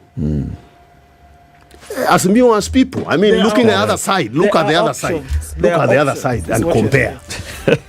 Peter Munya is the party leader of the Party of National Unity, PNU. He's been our guest talking about the politics of the country and ahead of 2027 general election. Thank you very much for joining us today. Come again soon. Thank you, most appreciated. Next time you call me, I come and talk about PNU. Very good. 9 a.m. news time. Good morning. This is Newswire. I'm Dennis Aseto. ODM Deputy Chairperson Wycliffe Oparanya and Butere Member of Parliament Tindi Mwale have dismissed claims that if Raila Odinga is appointed to the post of Chairperson of the AU Commission, ODM will disintegrate. Speaking in Butere, they said that Azimio is strong while supporting Raila's ambition to run for the post. Oparanya has also said that he is ready to succeed Raila in ODM. Namuombea apate hiyo kiti. Na akipata hiyo kiti itakuwa watu wa Kenya kwa jumla wamepata hiyo kiti. Tunajua mimi nimekuwa karibu na papa kwa hii miaka yote, tumefanya kazi, nimekuwa naibu ya kiongozi wa ODM kuanza mwaka 2012 na watu wanajua ile mimi naweza kufanya na ile siwezi kufanya. Na mimi sasa niko na experience ya kutosha, nikiwachiwa chama mimi nitaendelea chama. Now, students of Sitatunga High School in Trans Nzoia County have been forced to train on the road due to the unavailability of a field. The head teacher of the school, Evans Nyukundi, has said that the management of the school has allowed the students to practice in phases during the breaks. Changamoto yenye tuko nayo hapa kubwa, hatuna penye wao watoto wanafaa kuchezea.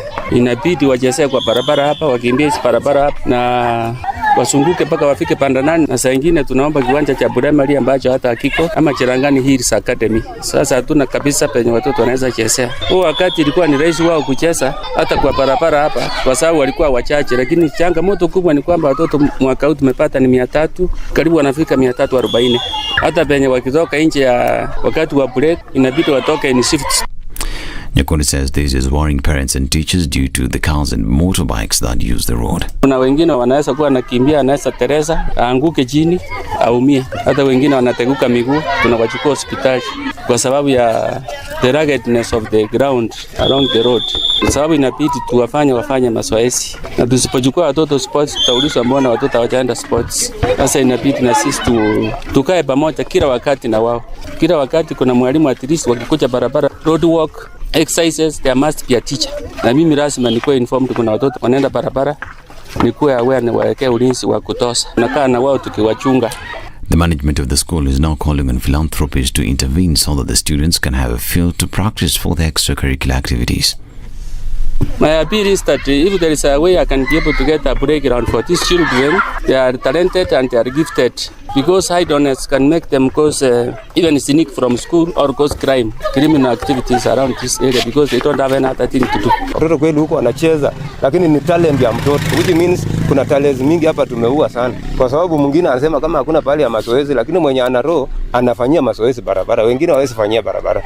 Ni ule mwenye anataka kuendeleza talent yake. And some residents in Malindi constituency, Kilifi County, are proposing to change the name of Mekatilili Women's Park to Uhuru Park. The office in charge of the constituency, Dadu Chome, has said that the matter should be discussed in detail before the direction is given by the relevant department. Dadu has also indicated that the controversy regarding the name of the park has existed for a long time, while assuring the residents that the issue will be resolved soon. Kuna wale ambao wanaita Uhuru Garden, kuna wale ambao wanaita Mekatilili Garden. Hapo mbele tutakuwa na makubaliano ili tuweze kujua sisi sote kama watu wa Malindi na Kenya nzima tutaweza kuiita namna gani hii garden hapa ili tuweze kuenda barabara moja. Kwa sasa kuna wale wanaitambua kama Mekatilili Garden, kuna wale wanaitambua kama Uhuru Garden. However, the proposal to change the name of the park has been strongly opposed by Joseph Mwarandu, who says there is no fundamental reason for changing the name. Hili jina hatibadilishiki, hapa ni Mekatilili Wamenda Gardens. Kwa hivyo hakuna kubadilisha, kwa sababu kubadilisha kunaleta mafarakano. Kwa nini ilibadilishwe? Lishapewa tayari. Lina jina na hilo jina la kihistoria. Huyo mama ni shujaa ambaye hata Kenya nzima inamtambua kwamba yeye ndio mtu wa kwanza kupigania uhuru. Kwa nini hili jina libadilishwe? Sio ni sababu. A new report has shown that the planet had the warmest January ever documented. New data from the U.S. National Oceanic and Atmospheric Administration, the European Union's Copernicus Climate Change Services, and the Japan Meteorological Agency confirms the record-breaking trend seen for March of 2023 continues in 2024. The report says it is the 8th month in a row that is the warmest on record for the respective time of the year. This is Newswire. I'm Dennis Aseto. Good morning.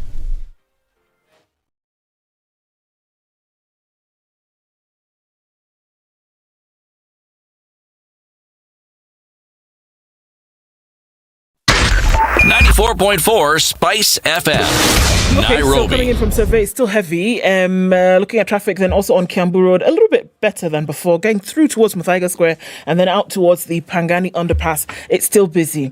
Ngong Road, busy in both directions today. Whatever was happening coming off Magadi Road seems to have reduced a little bit. But there's traffic then coming in from Langata Road, just past the barracks, so watch out for that. It's also busy now on Uhuru Highway, past Capital Centre, out towards the Nyeri Stadium roundabout. There's traffic there. Landis Road is jam-packed. It's bumper to bumper all the way from the City Stadium roundabout out towards Kamkunji at the roundabout, and then getting into the CBD right around Ngara, and then through towards the Globe Cinema overpass. It's extremely busy. So just watch out for that. On the Eastern Bypass, as we approach the AP Training College Junction, there's traffic there. It looks like we'll get out of traffic hour a little bit later than usual today, but we're going to keep an eye on things. Help us out here, folks. Let us know what's going on, where you are. Just in case, we'll talk on Spice FM. KE on X, hashtag The Situation Room.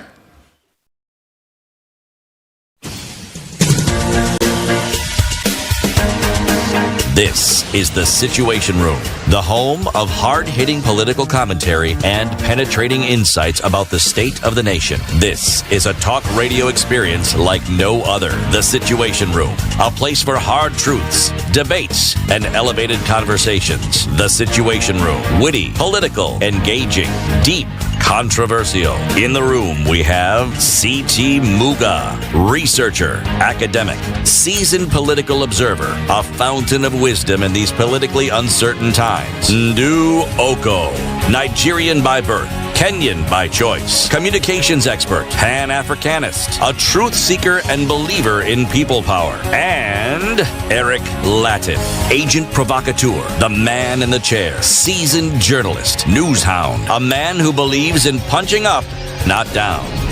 This is The Situation Room, the only way to start your Remember, day. EcoBank is in 35 African countries and 4 countries outside of Africa. Indeed, and that's why it's called the Pan-African Bank, with presence in all of these markets. Guess what? You would never miss an opportunity to keep your banking transactions and all that you need in terms of your finances up to scratch. So that means it doesn't matter where you are around the continent, that you don't have to close down an account. You can just hop on to the next location and your banking remains seamless. That's what EcoBank has done by creating this platform where you can plug into no matter where you are. They've come up with this great formula whereby one platform ensures that you can do that. It's a better way. It's a better Africa. Bisa. Our next guest is Dr. Ezekiel Mutua. He is the Chief Executive Officer of the Music Copyright Society of Kenya. Daktari, good morning. Good morning, Happy Eric. New Year, brother. Dude, how are you? You're well? Yes. Yes, good to see you guys. Thank you for inviting me to the Situation Room. Na mzinikarange sana, twende mosmos. Mugamba lazima avae yellow. Yellow. This is our signature, man. I would have let the nation down if I dressed otherwise. Yeah, if you don't have something. The Kamba nation requires me. I'm the only man standing. It's as of duty. Defending the nation. It's defending the nation. The nation has to be represented. It's a very competitive world. Oh, yes. Eric, the life is it's cutthroat. So you just stand out somehow. Represent your family, your community, your country. You're doing a good job. Thank you. You look dapper.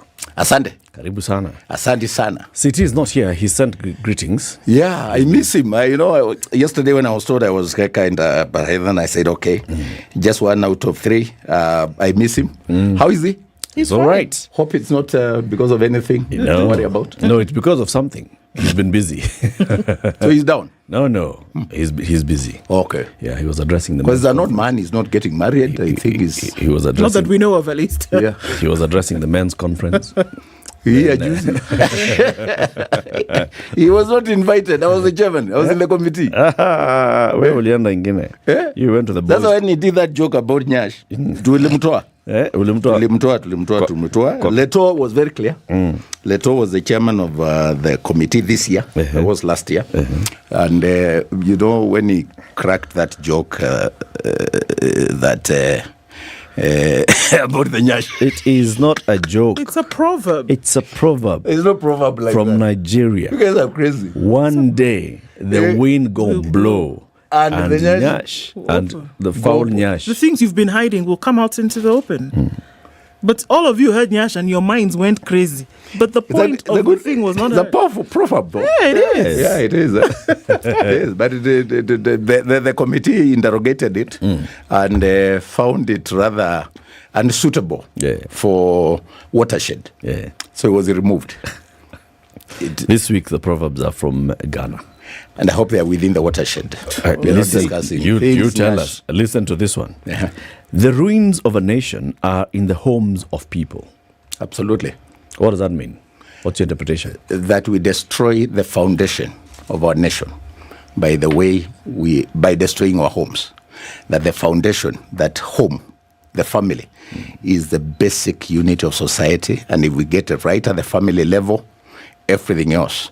So there are no strong societies or communities without strong families. So the ruins of a nation are within the family. Okay. Yeah. Daktari, the Music Copyright Society of Kenya. MCSK. There are people who don't know what this is. Is it a government entity? No, it's not. It's not. It? In fact, I'm struggling with that because I think because of my being in government for so long, now people think I'm a very senior government officer, which is fine. I read a book in literature called The Government Inspector. So sometimes you let it pass because if people confuse you for what you're not. And Kenyans don't read a lot. Music Copyright Society of Kenya is a CMO, a collective management organization. It's a company limited by guarantee, registered under the Companies Act, and mandated to collect and distribute royalties on behalf of its members. Not every musician is a member of MCSK. We currently have 16,000 members. MCSK was started in 1983. It's one of the oldest CMOs in Africa, and indeed one of the biggest, with the structures and the office members who voluntarily join. So it's like a chama, if you wish.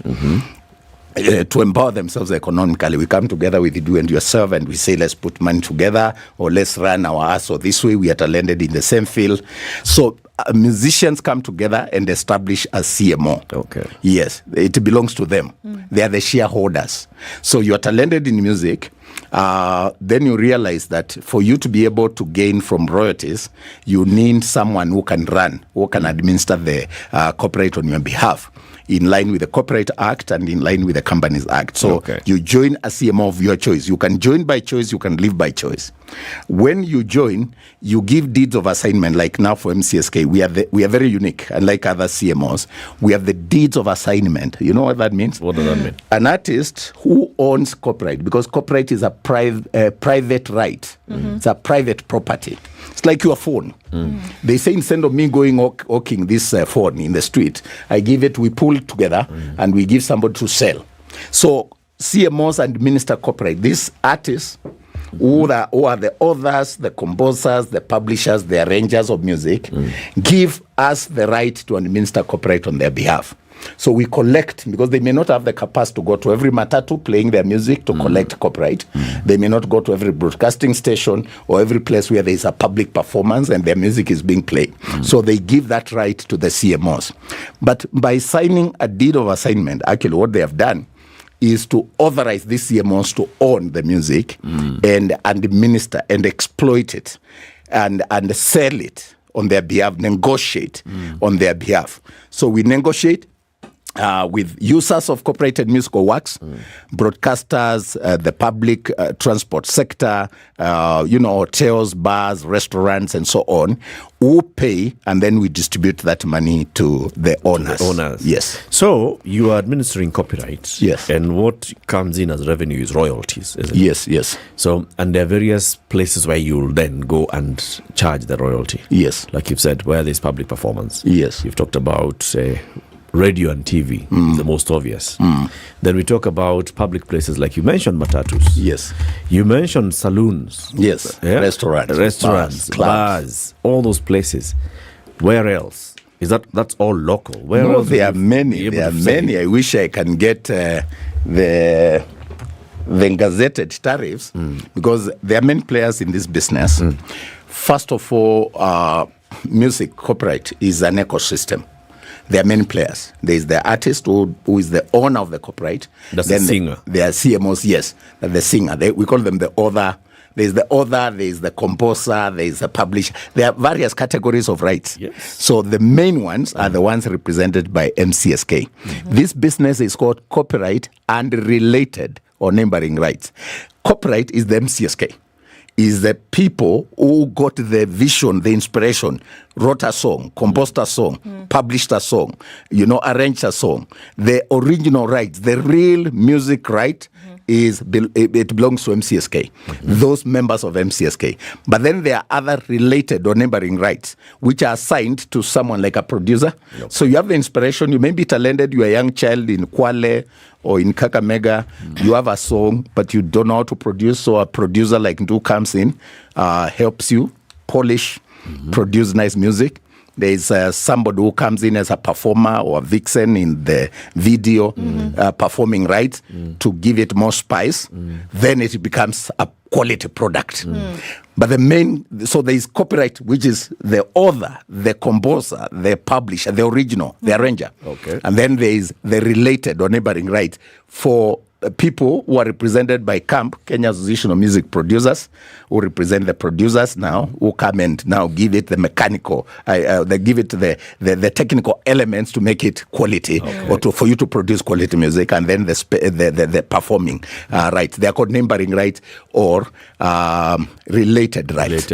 Now, this other, once they have given you the deeds of assignment, that does not mean that they only earn from royalties. No, they can stream their music, they can put their content online, they can perform in clubs and get paid. In fact, right now I'm told in central Kenya, those star artists like Samido and others, when they're performing, even on a Monday like today in a club, they're earning not less than 100,000. So you're paid for your public performance. In fact, royalties, in the current situation in Kenya, the ones from CMOs, they rank between the 5th to 7th rank in terms of revenue streams for artists. Majority of that money is in Skiza tunes. Majority of the money is in their own branding, in the marketing, because you become a brand. If you're a celebrity, if you're a musician and your music is good, you become a celebrity. So you can sign deals with companies to promote their product. In Kenya, people say musicians are poor because of MCSK. It's ignorance, because it's the 6th or 7th category in terms of income. How can that be the reason why they are poor or they are rich? So, but CMOs globally are the mainstay of music business. Okay. To whom? So I wanted to, if somebody has come up with an idea, a piece, it's music. Yes. Does that piece and everything concerning it belong to that individual or that group? Absolutely. In totality. In totality. Because it's like, you see this phone? Yes. It belongs to me in totality. Right. And everything it's in mine. it. Yes. It's a private property. Okay. Yes. Now, what people want to understand, and if you could just make that very clear, is that with this piece of music that I have written, composed, produced, etc., then begin to perform, where does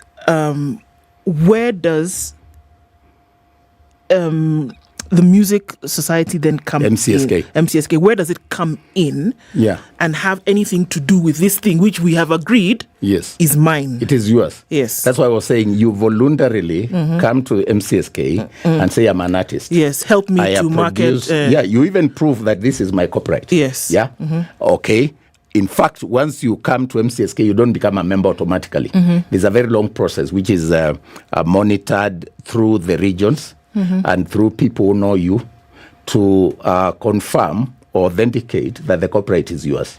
Because you can come with songs belonging to Eric and you say yours. We will not have the capacity to determine. So we go through a process. So you take about 3 months and the regional committees process you and then you are given a membership number. When you become a member, you even you sign a form where you declare your works, but also you sign, you give your next of kin, because copyright is business. It's like your land. Yes. Kama nduka yako, ngari lako, it is your property. So you give your next of kin, should anything happen, God forbid, but that's how life is, even where we are employed, you give those details. So copyright subsists during your lifetime and 50 years after death. Okay, so it is your inheritance to your children. It is your shamba. So this shamba of yours, it's like giving it to a chama. It is like a chama. Like to empower yourselves economically. You come and say, I believe in your leadership, so I want to join MCSK. Voluntarily. You're not forced by government, and you can't also be forced to stay. You can leave and join other societies. So I bring it to you as a society and I say, please, and administer copyright on my behalf. On my behalf. Yeah, for the reasons we said. So that we can go to the matatus because we are structured. We are also supported by the government because we are registered as a company. I saw someone who is saying, because you are registered, then you ought to be subjected to regulation. And I was like, everybody's registered. So, under what circumstances then, having established all of that, can the society then say, actually, you know what, this piece of music is a piece of junk, we're not going to use it, or we're not going to allow you to say this, that, or the other thing? We don't do that. We don't do that. That's a regulatory element.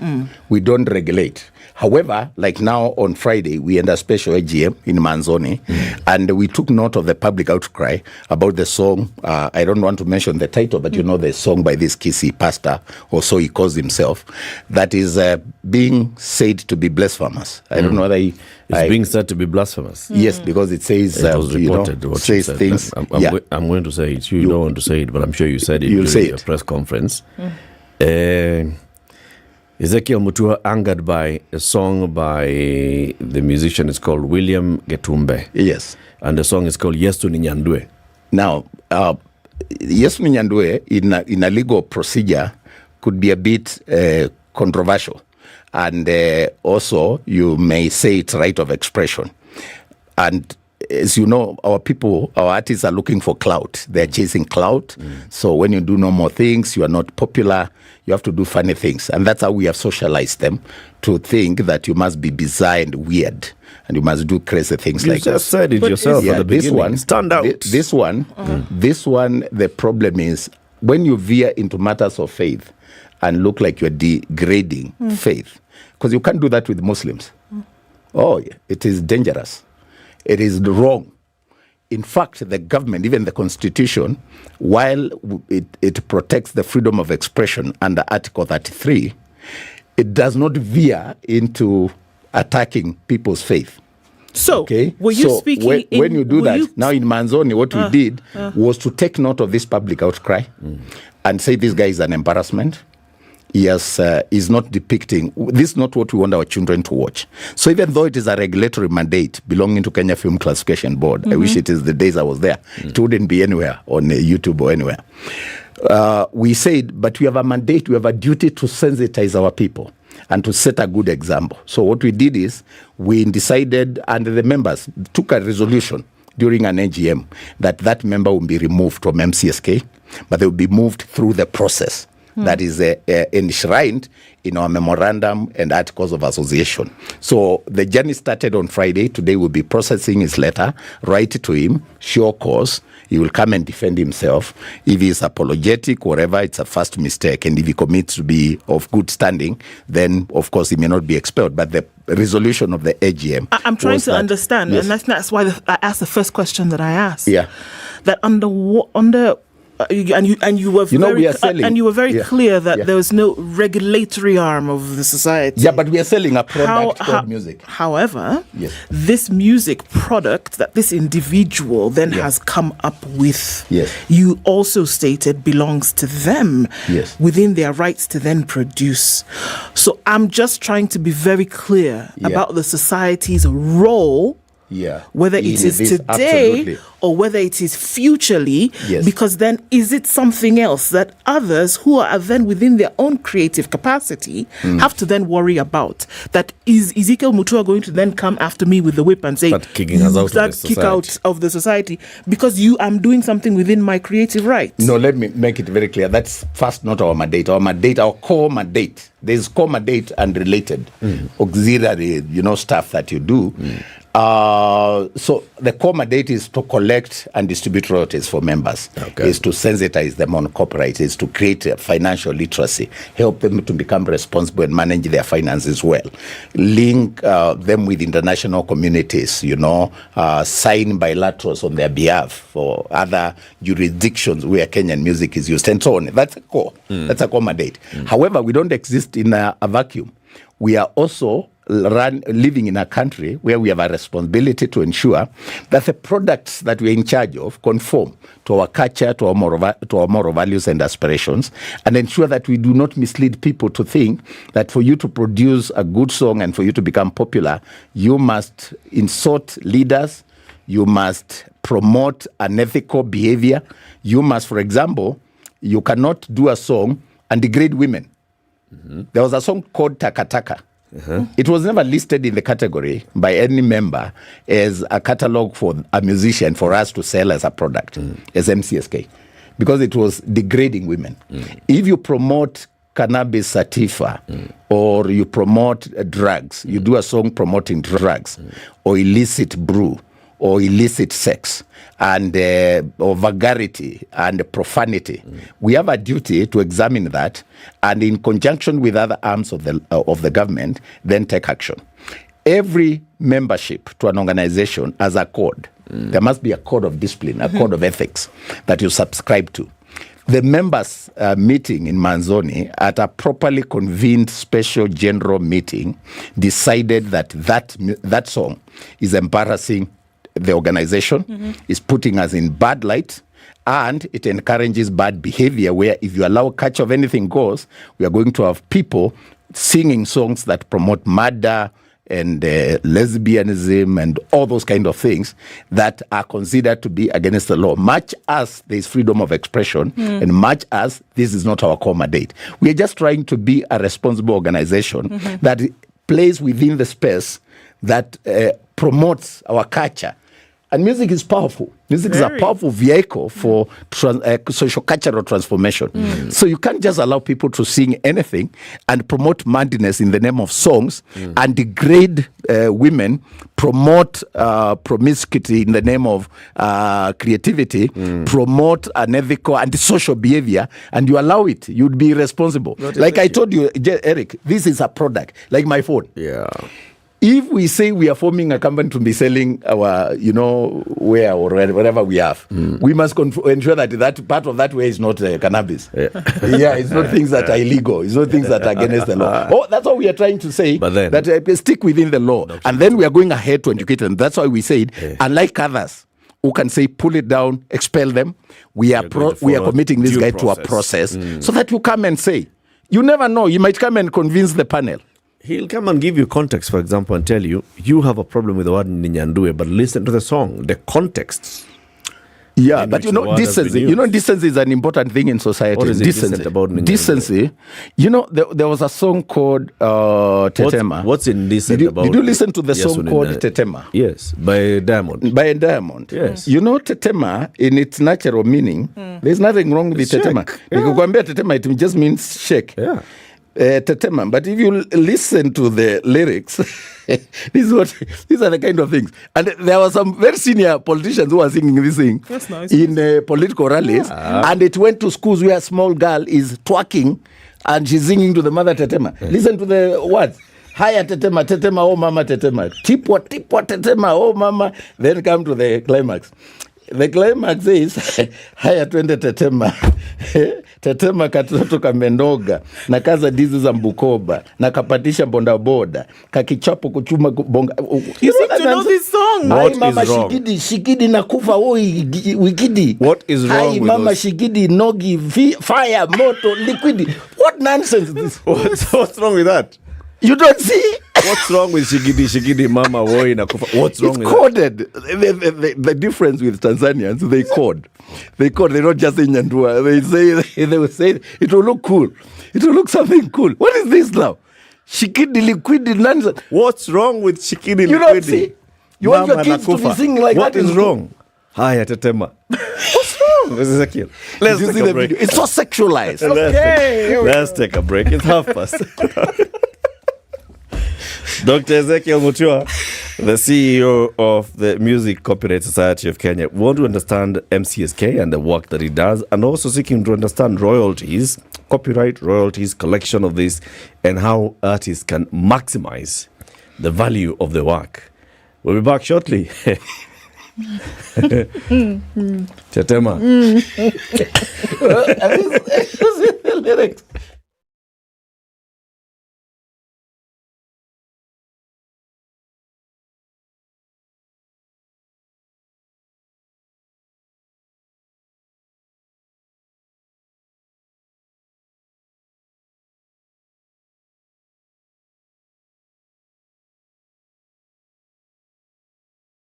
A woman, another man marries troubles. Is he the same man? Spice. A lion cannot eat more than 2 donkeys. It would die a natural death because there is no ICU in the forest. In Kenya, it has become the situation that you cannot conduct 2 elections. In fact, with the same IEBC. You can't. I tell you about this Indian friend of mine who was enjoying other Indians in the group. He wrote the word valve and told them, read it. So how did he say it? I really want to know. The valve. Because kina Ednah, it's the, like you said, the bees and the peas. Kila kitu mkisia kisema atasema opposite. Opposite? Ukisema hii anasema opposite. Opposite. Ukisikiliza namna hii unasikia opposite. The Situation Room, Spice. The only way to start your day. All right, the clock says we're coming out of traffic hour in a short while, but let's look at a few spots in the city where it's still crazy. Just at the Pangani underpass, we'll deal with that for a while. Ngara going towards the Globe Cinema overpass, underpass, that will be crazy for a bit. But I think we're looking much better coming off Langata Road. That has fizzled away, no problem. And also coming off of Limuru Road and whatever was happening at Lower Kabete, that's all fizzled out. So Monday morning, we're getting back and, sitting well in all 0 to almost zero traffic. So how about we keep that up through the day? Let's talk just in case. SpiceFM KE on X. Mature, intelligent talk every morning. Spice up yourself.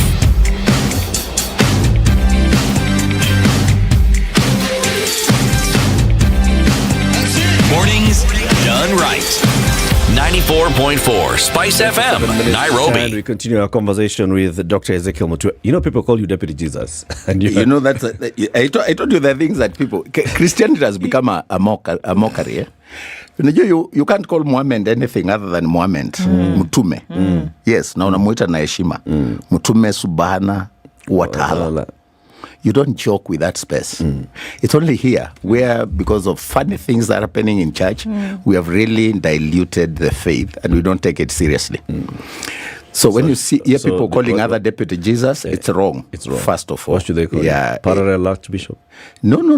I'm the CEO of Music Opera Society of Kenya. If I say the things I'm saying and they say this song is wrong, it does not mean that I'm holier than thou, because that was the kind connotation. They started with moral cop, then they realized it was not affecting me. So we live in a funny country where the media should also not promote some of those things. But the things that border on faith are very serious. Let's leave we should not call anyone ask, deputy. I want to get into now the job of the MCSK. Yes. You collect royalties and distribute royalties on behalf of your 16,000 members currently. At the moment, Now they're joining in gloves, Do you collect them only in the country, or if Samido's music, assuming Samido is your member? Yeah. Is he? He is, So one of the highest earners. If Samido's music is played, for example, in the Middle East, in America, in other countries, yes. How does he get that? We sign, they are called reciprocal agreements with other countries. So all those CMOs in those countries, from Jamaica we have over 100 reciprocal agreements.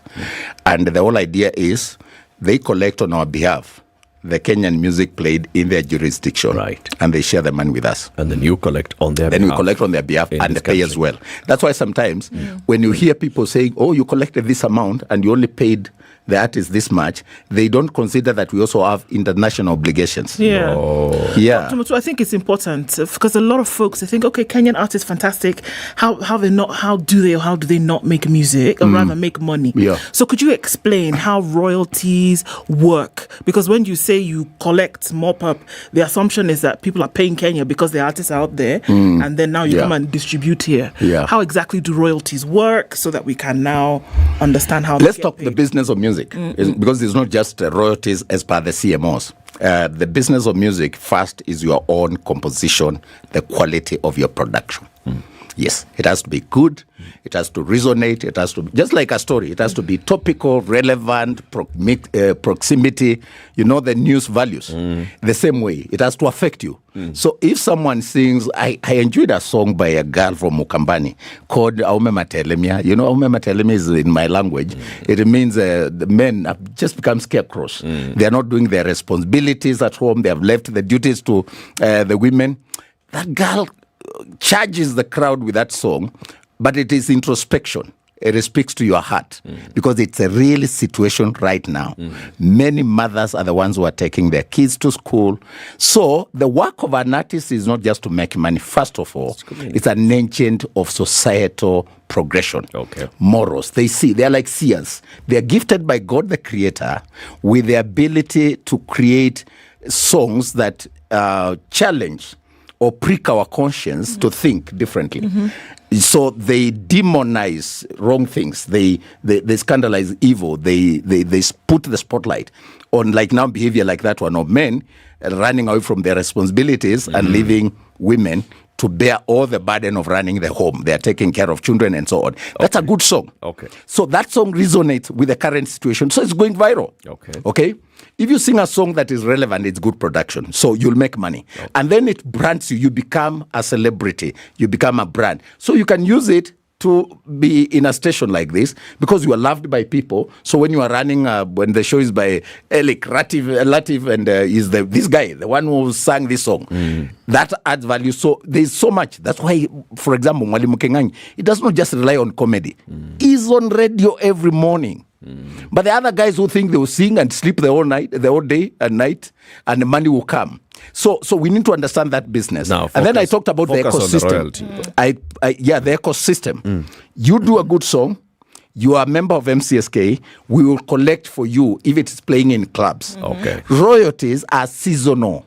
While the copyright exists for lifetime and 50 years after death, you realize that when, for example, let me use Vida, the guy who did Vida, when he came to my office, that song was the top But because of the lack of ecosystem, we didn't have a license, so clubs are playing it for free.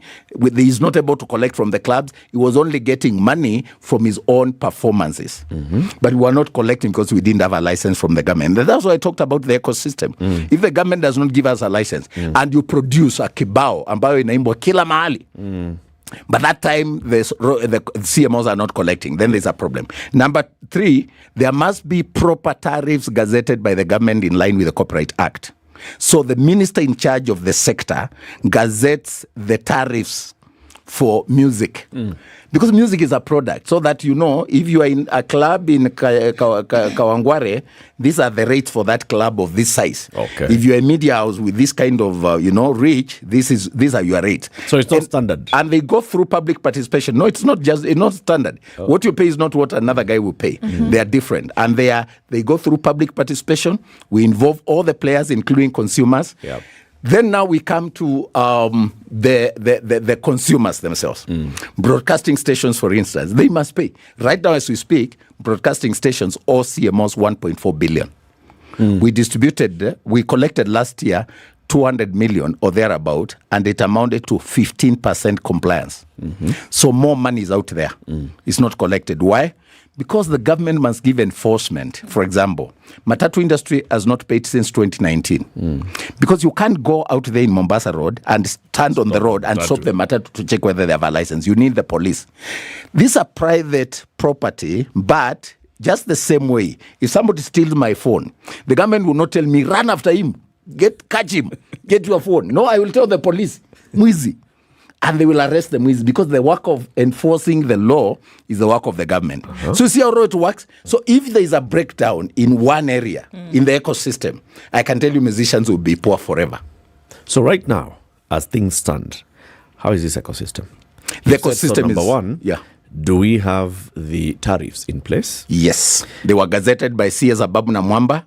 That is one guy who knows his business. So the tariffs are in place? Oh, yes. They And were they're gazetted in different. July last year. They're truncated. Up they're to different. date, very good tariffs. SpiceFM I think we are among the best. different from Berur FM. Oh, yes. They are Berur will pay categorized different. through a public participation process. Okay. Yes. Clubs will pay different depending And on they are size paying or- very well, by the way. For the first time, I must commend some of our clients.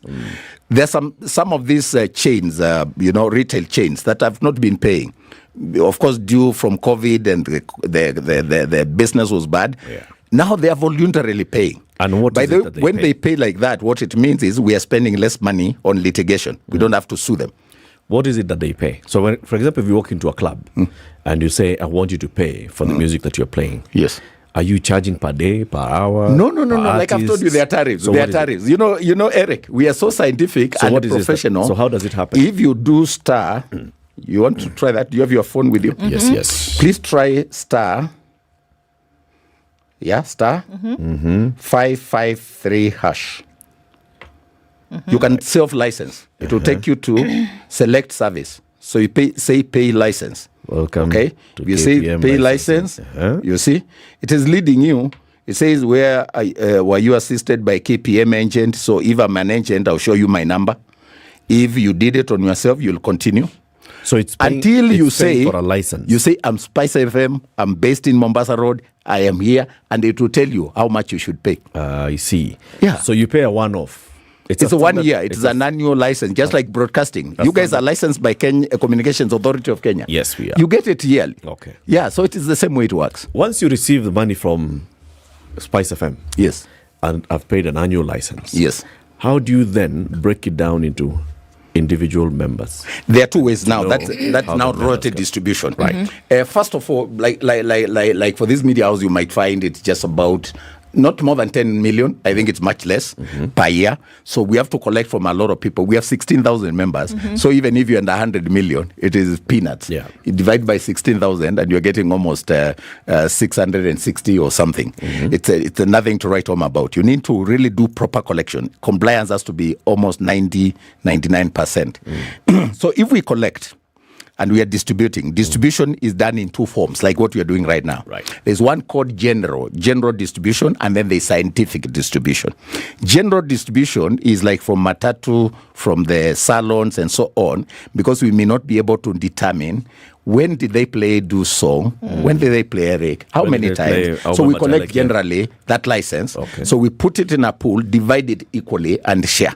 Okay. But then there's another one called scientific, where we ask the broadcasting stations to give us the log sheets. Okay. And then we see how many times did this song by so-and-so play in SpiceFM, how much is according in line with the gazetted tariffs. That one play, if it's played 1,000 times, one airplay equals this. You calculate, you get the gross pay minus withholding tax, you get the net pay. That's what we are distributing. Yeah. So, but then we marry that PPP, which is general distribution, with the scientific and give you the total. How much of that are you able to do in real sense? You see, I told you compliance was 15% last year. How many media houses are able to give you? No, they are compliant. They are compliant. Are they giving you the logs? Yes. Of how much? We have no problem. Music has been played. Yes. But we are also going, right now we are deploying technology of our own. We just went through a procurement process. We acquired, good technology that will help even the musician to see on their phone how their music is doing in the market. Some of them will make claims that they were not paid. They have not actually registered with MCSK. And I told you, not every musician is a member of MCSK. Obviously, all music is licensed and is copyright. So what happens is, if you're not a member and you want us to pay you, you will have to make a claim. You'll have to go and look for those logs, give them to us. You do that work for yourself, which is expensive and almost impossible for an artist to do. But if you're a member of MCSK, you need to bring your song. Once you produce a song, bring it. There are people with over 300 songs, but only 5 or 6 are registered with MCSK. So what happens is, yes, we can see your music is doing very well. You have 10 million views, but we are not paying for views. So when you tell us you have 10,000 views in YouTube, it doesn't count with the royalties because then YouTube pays you separately. Skiza Tunes pay you separately. The royalties, that is general consumption of your music, which is not your personal selling of your product. It is the general consumption that is administered by your CMO. That one does not count the views on YouTube or TikTok. It goes with, is this our song? Is it my phone? And nobody registers this for you. Just the same way, Latiff. If you're going to buy a car, you go and register your car. You do that yourself. There are some people who assume because they're musicians, then they will be paid the royalties. It doesn't work that way. This is business. So you take the responsibility the same way I took the responsibility, went to a shop, bought my phone, gave my details. It's mine. That's the only way you can prove it's mine. The same way I do with my car, the same way I do with my personal property. So they need to know that it's important to register your copyright. So you produce a song, come and update your catalog. You produce another one, come and update. You cannot have 300 songs out there and we only have 5. We'll be paying you less than another guy who has only 15 songs, but all of them are registered. So it's a very complicated environment. There's need for a lot of awareness, which I'm so grateful that you can invite me to talk about this because many people don't know. That's true. So that's how you would explain yes. that some folks who you would not be able to find many of your music anywhere. Yeah. But because they've actually registered the song with you, that's why they would be able to be a top earner. Exactly. And I'll tell you, there's even because another there's challenge. Complaints about some that. of these elite. How can one person who we've not heard her songs anywhere, for example, like the one who got to 757, somebody's earning that one lot is a of publisher, money. so she represents this Tanzanian artist because they are consumed here in Kenya. And unfortunately, there's a lot of business there. I'm concerned that the highest earner in the current distribution was not a Kenyan. Yes, it's a Kenyan, but representing foreign artists, music like Diamond Platinum, like the Zabron singers, Israel Bonyi of Rwanda, because we play their music more. Yeah. You guys also don't play 90. It's supposed to be what? There's a percentage. It's a good song. You see, Mkono wa Bwana, Tetema is not a good song. It's good for adults. There are things that are good for adults. So if it's late at night, and you're singing to your girl in a club, Tetema, that's a different context. But in a school compound, just the same way you cannot take beer to a school event. Don't go to a school event and say liquidi, fire, nakufa, nini. What is that? Why are you teaching our children bad manners? It's music, Ezekiel. Now, when you collect the revenue, is there anywhere where within the constitution of MCSK or within Kiproba regulations that tell you what you should not, that caps how much you should spend for administration and how much goes to the owners of copyright? Ideally, we are governed by the MEMAT, the Memorandum and Articles of Association that form MCSK. Any member of MCSK knows those memorandums and articles, and they are subject to them. Just the same way where we work, you have a letter of employment, you know what you should do. So you cannot just assume that you're a member of MCSK and you don't want to follow the rules. There are rules that determine how distribution is done. And the procedure is, once you collect, you declare. The board declares, it's given that power to declare how much. Because they attend and costs, and there could be things. Even big companies sometimes do not give dividends for reasons. We might be embarking on an expansion so that we make our members more, our company more profitable. So the board sits. And because of the power, or by the power given to it by the members, they say, like they did this year, they decided 20 million will be done for distribution in quarter 1. Okay. We hope to declare again in quarter 2, which will be in April. So, yes, it's guided by the MEMAT. Globally, the best practice is 70 to 30. 70 distribution, 30 on administration. But that is when the entire ecosystem is working, where you do not have to go to court to pay lawyers and spend tens of millions for them to represent you to win a case that gives you 2 million.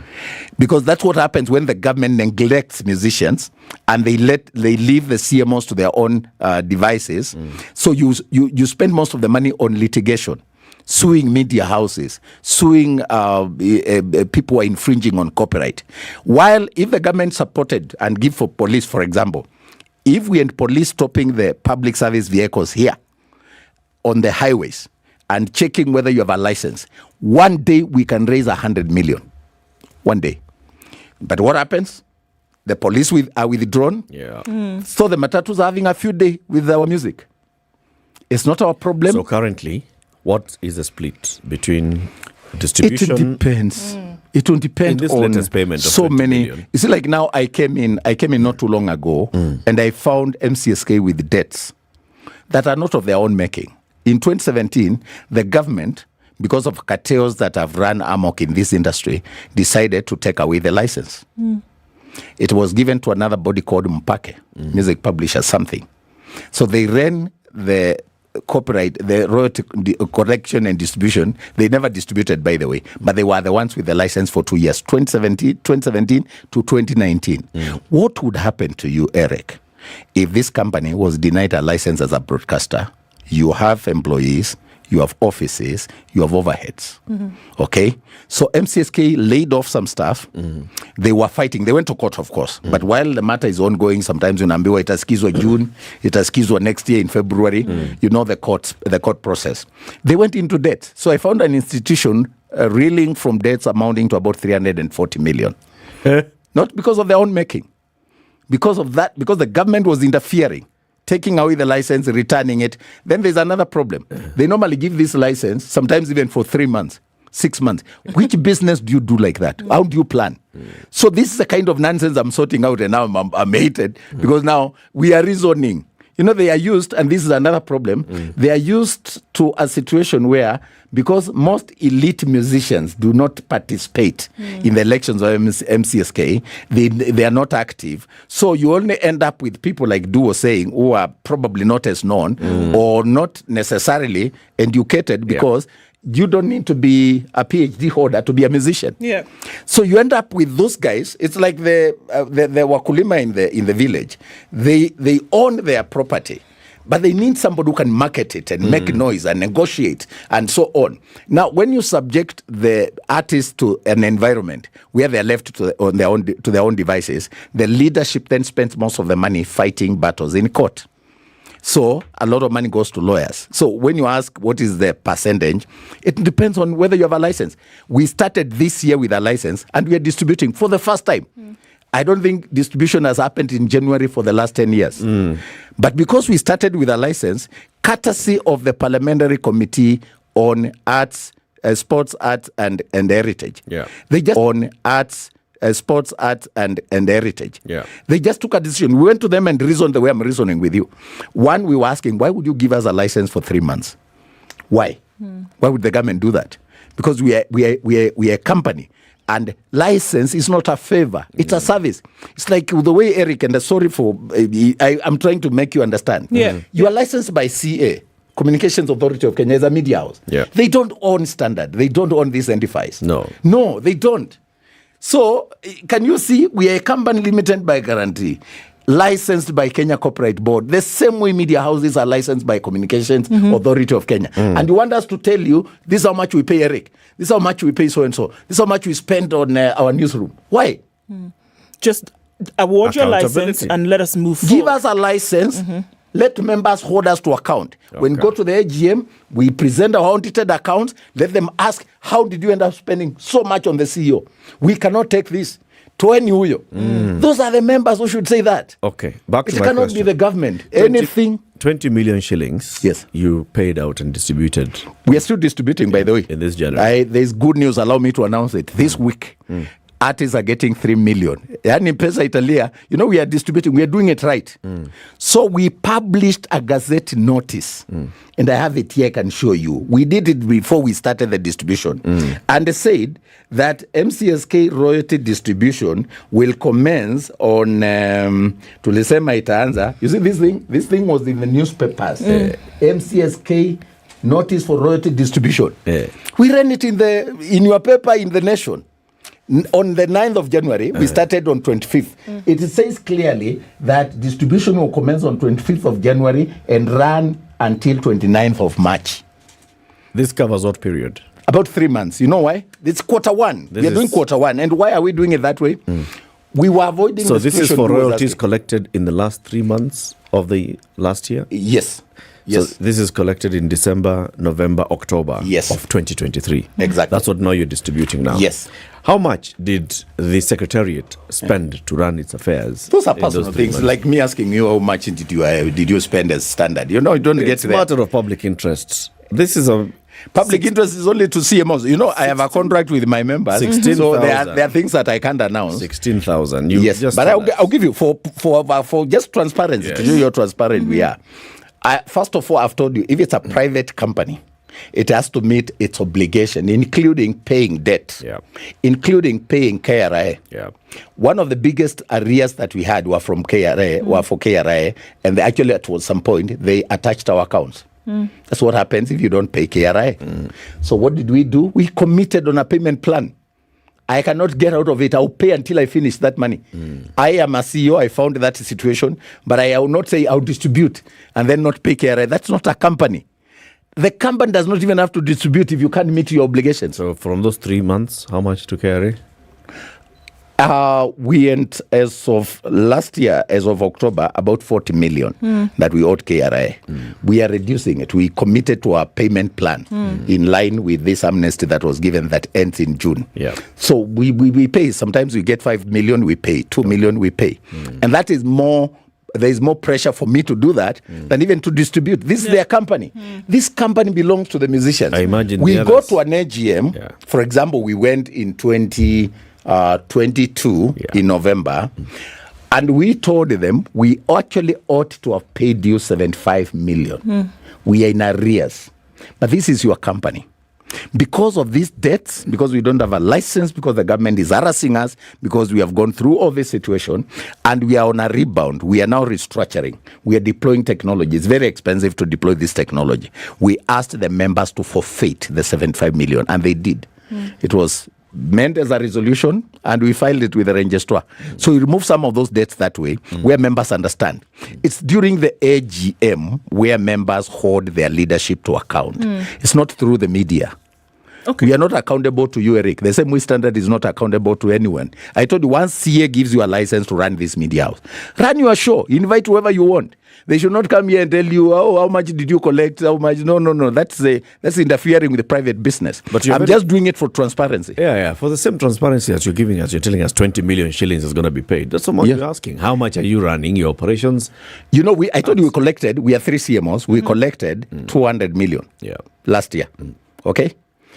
The 200 million, you divide by 3 CMOs, we are the biggest, we get 54%. It comes to 108 million per year. Divide by 12. 9 million. Yeah. So when you make it look like, and we have offices everywhere, in Mombasa, in Kisumu, everywhere. We pay rent, we have staff. It costs you a lot It costs us a lot. How much? So how much per month? Listen, get to this conversation. You are diverting attention because you have your own mind. Listen, if we had done 90% compliance, if the matatus ain't paid, if the 1.4 billion from media houses was paid, the 200 will not be an issue. You collect little. You pay little because you must meet the other obligations. Otherwise, it's not a company. You know, it's not a conveyor belt, Eric. It's not like money comes just to MCSK. You deploy staff. There are guys out there checking, do you have a license in this hotel? You know, my question has just been very simple. Yes, come back to it now. You've refused, and you only have 30 seconds, so I'll let it pass. My question has just been, how much is it costing you to run the Secretariat? Fixed costs, rent, those ones. But you don't have a figure. In a month, my costs go to about 8 million. Okay. Sour. In a month. Sour. Right That's now. it. You know why? That was my question. Let me even give you time is up. But after June, when we clear these arrears, it will go down. Oh man, because salary is very little. It's not like we pay a lot. So that's where the confusion is, because people don't know that we have committed to KRI. We must accomplish the amnesty by June. Dr. Ezekiel Mutua, thank you for at least answering that question, finally. He is the CEO of the Music Copyright Society of Kenya. He's been our guest. 16,000 members. You're doing well. We are a big organization. We are the biggest CMO in Africa. Thank you for tuning in to Kenya's biggest conversation. Have a lovely one.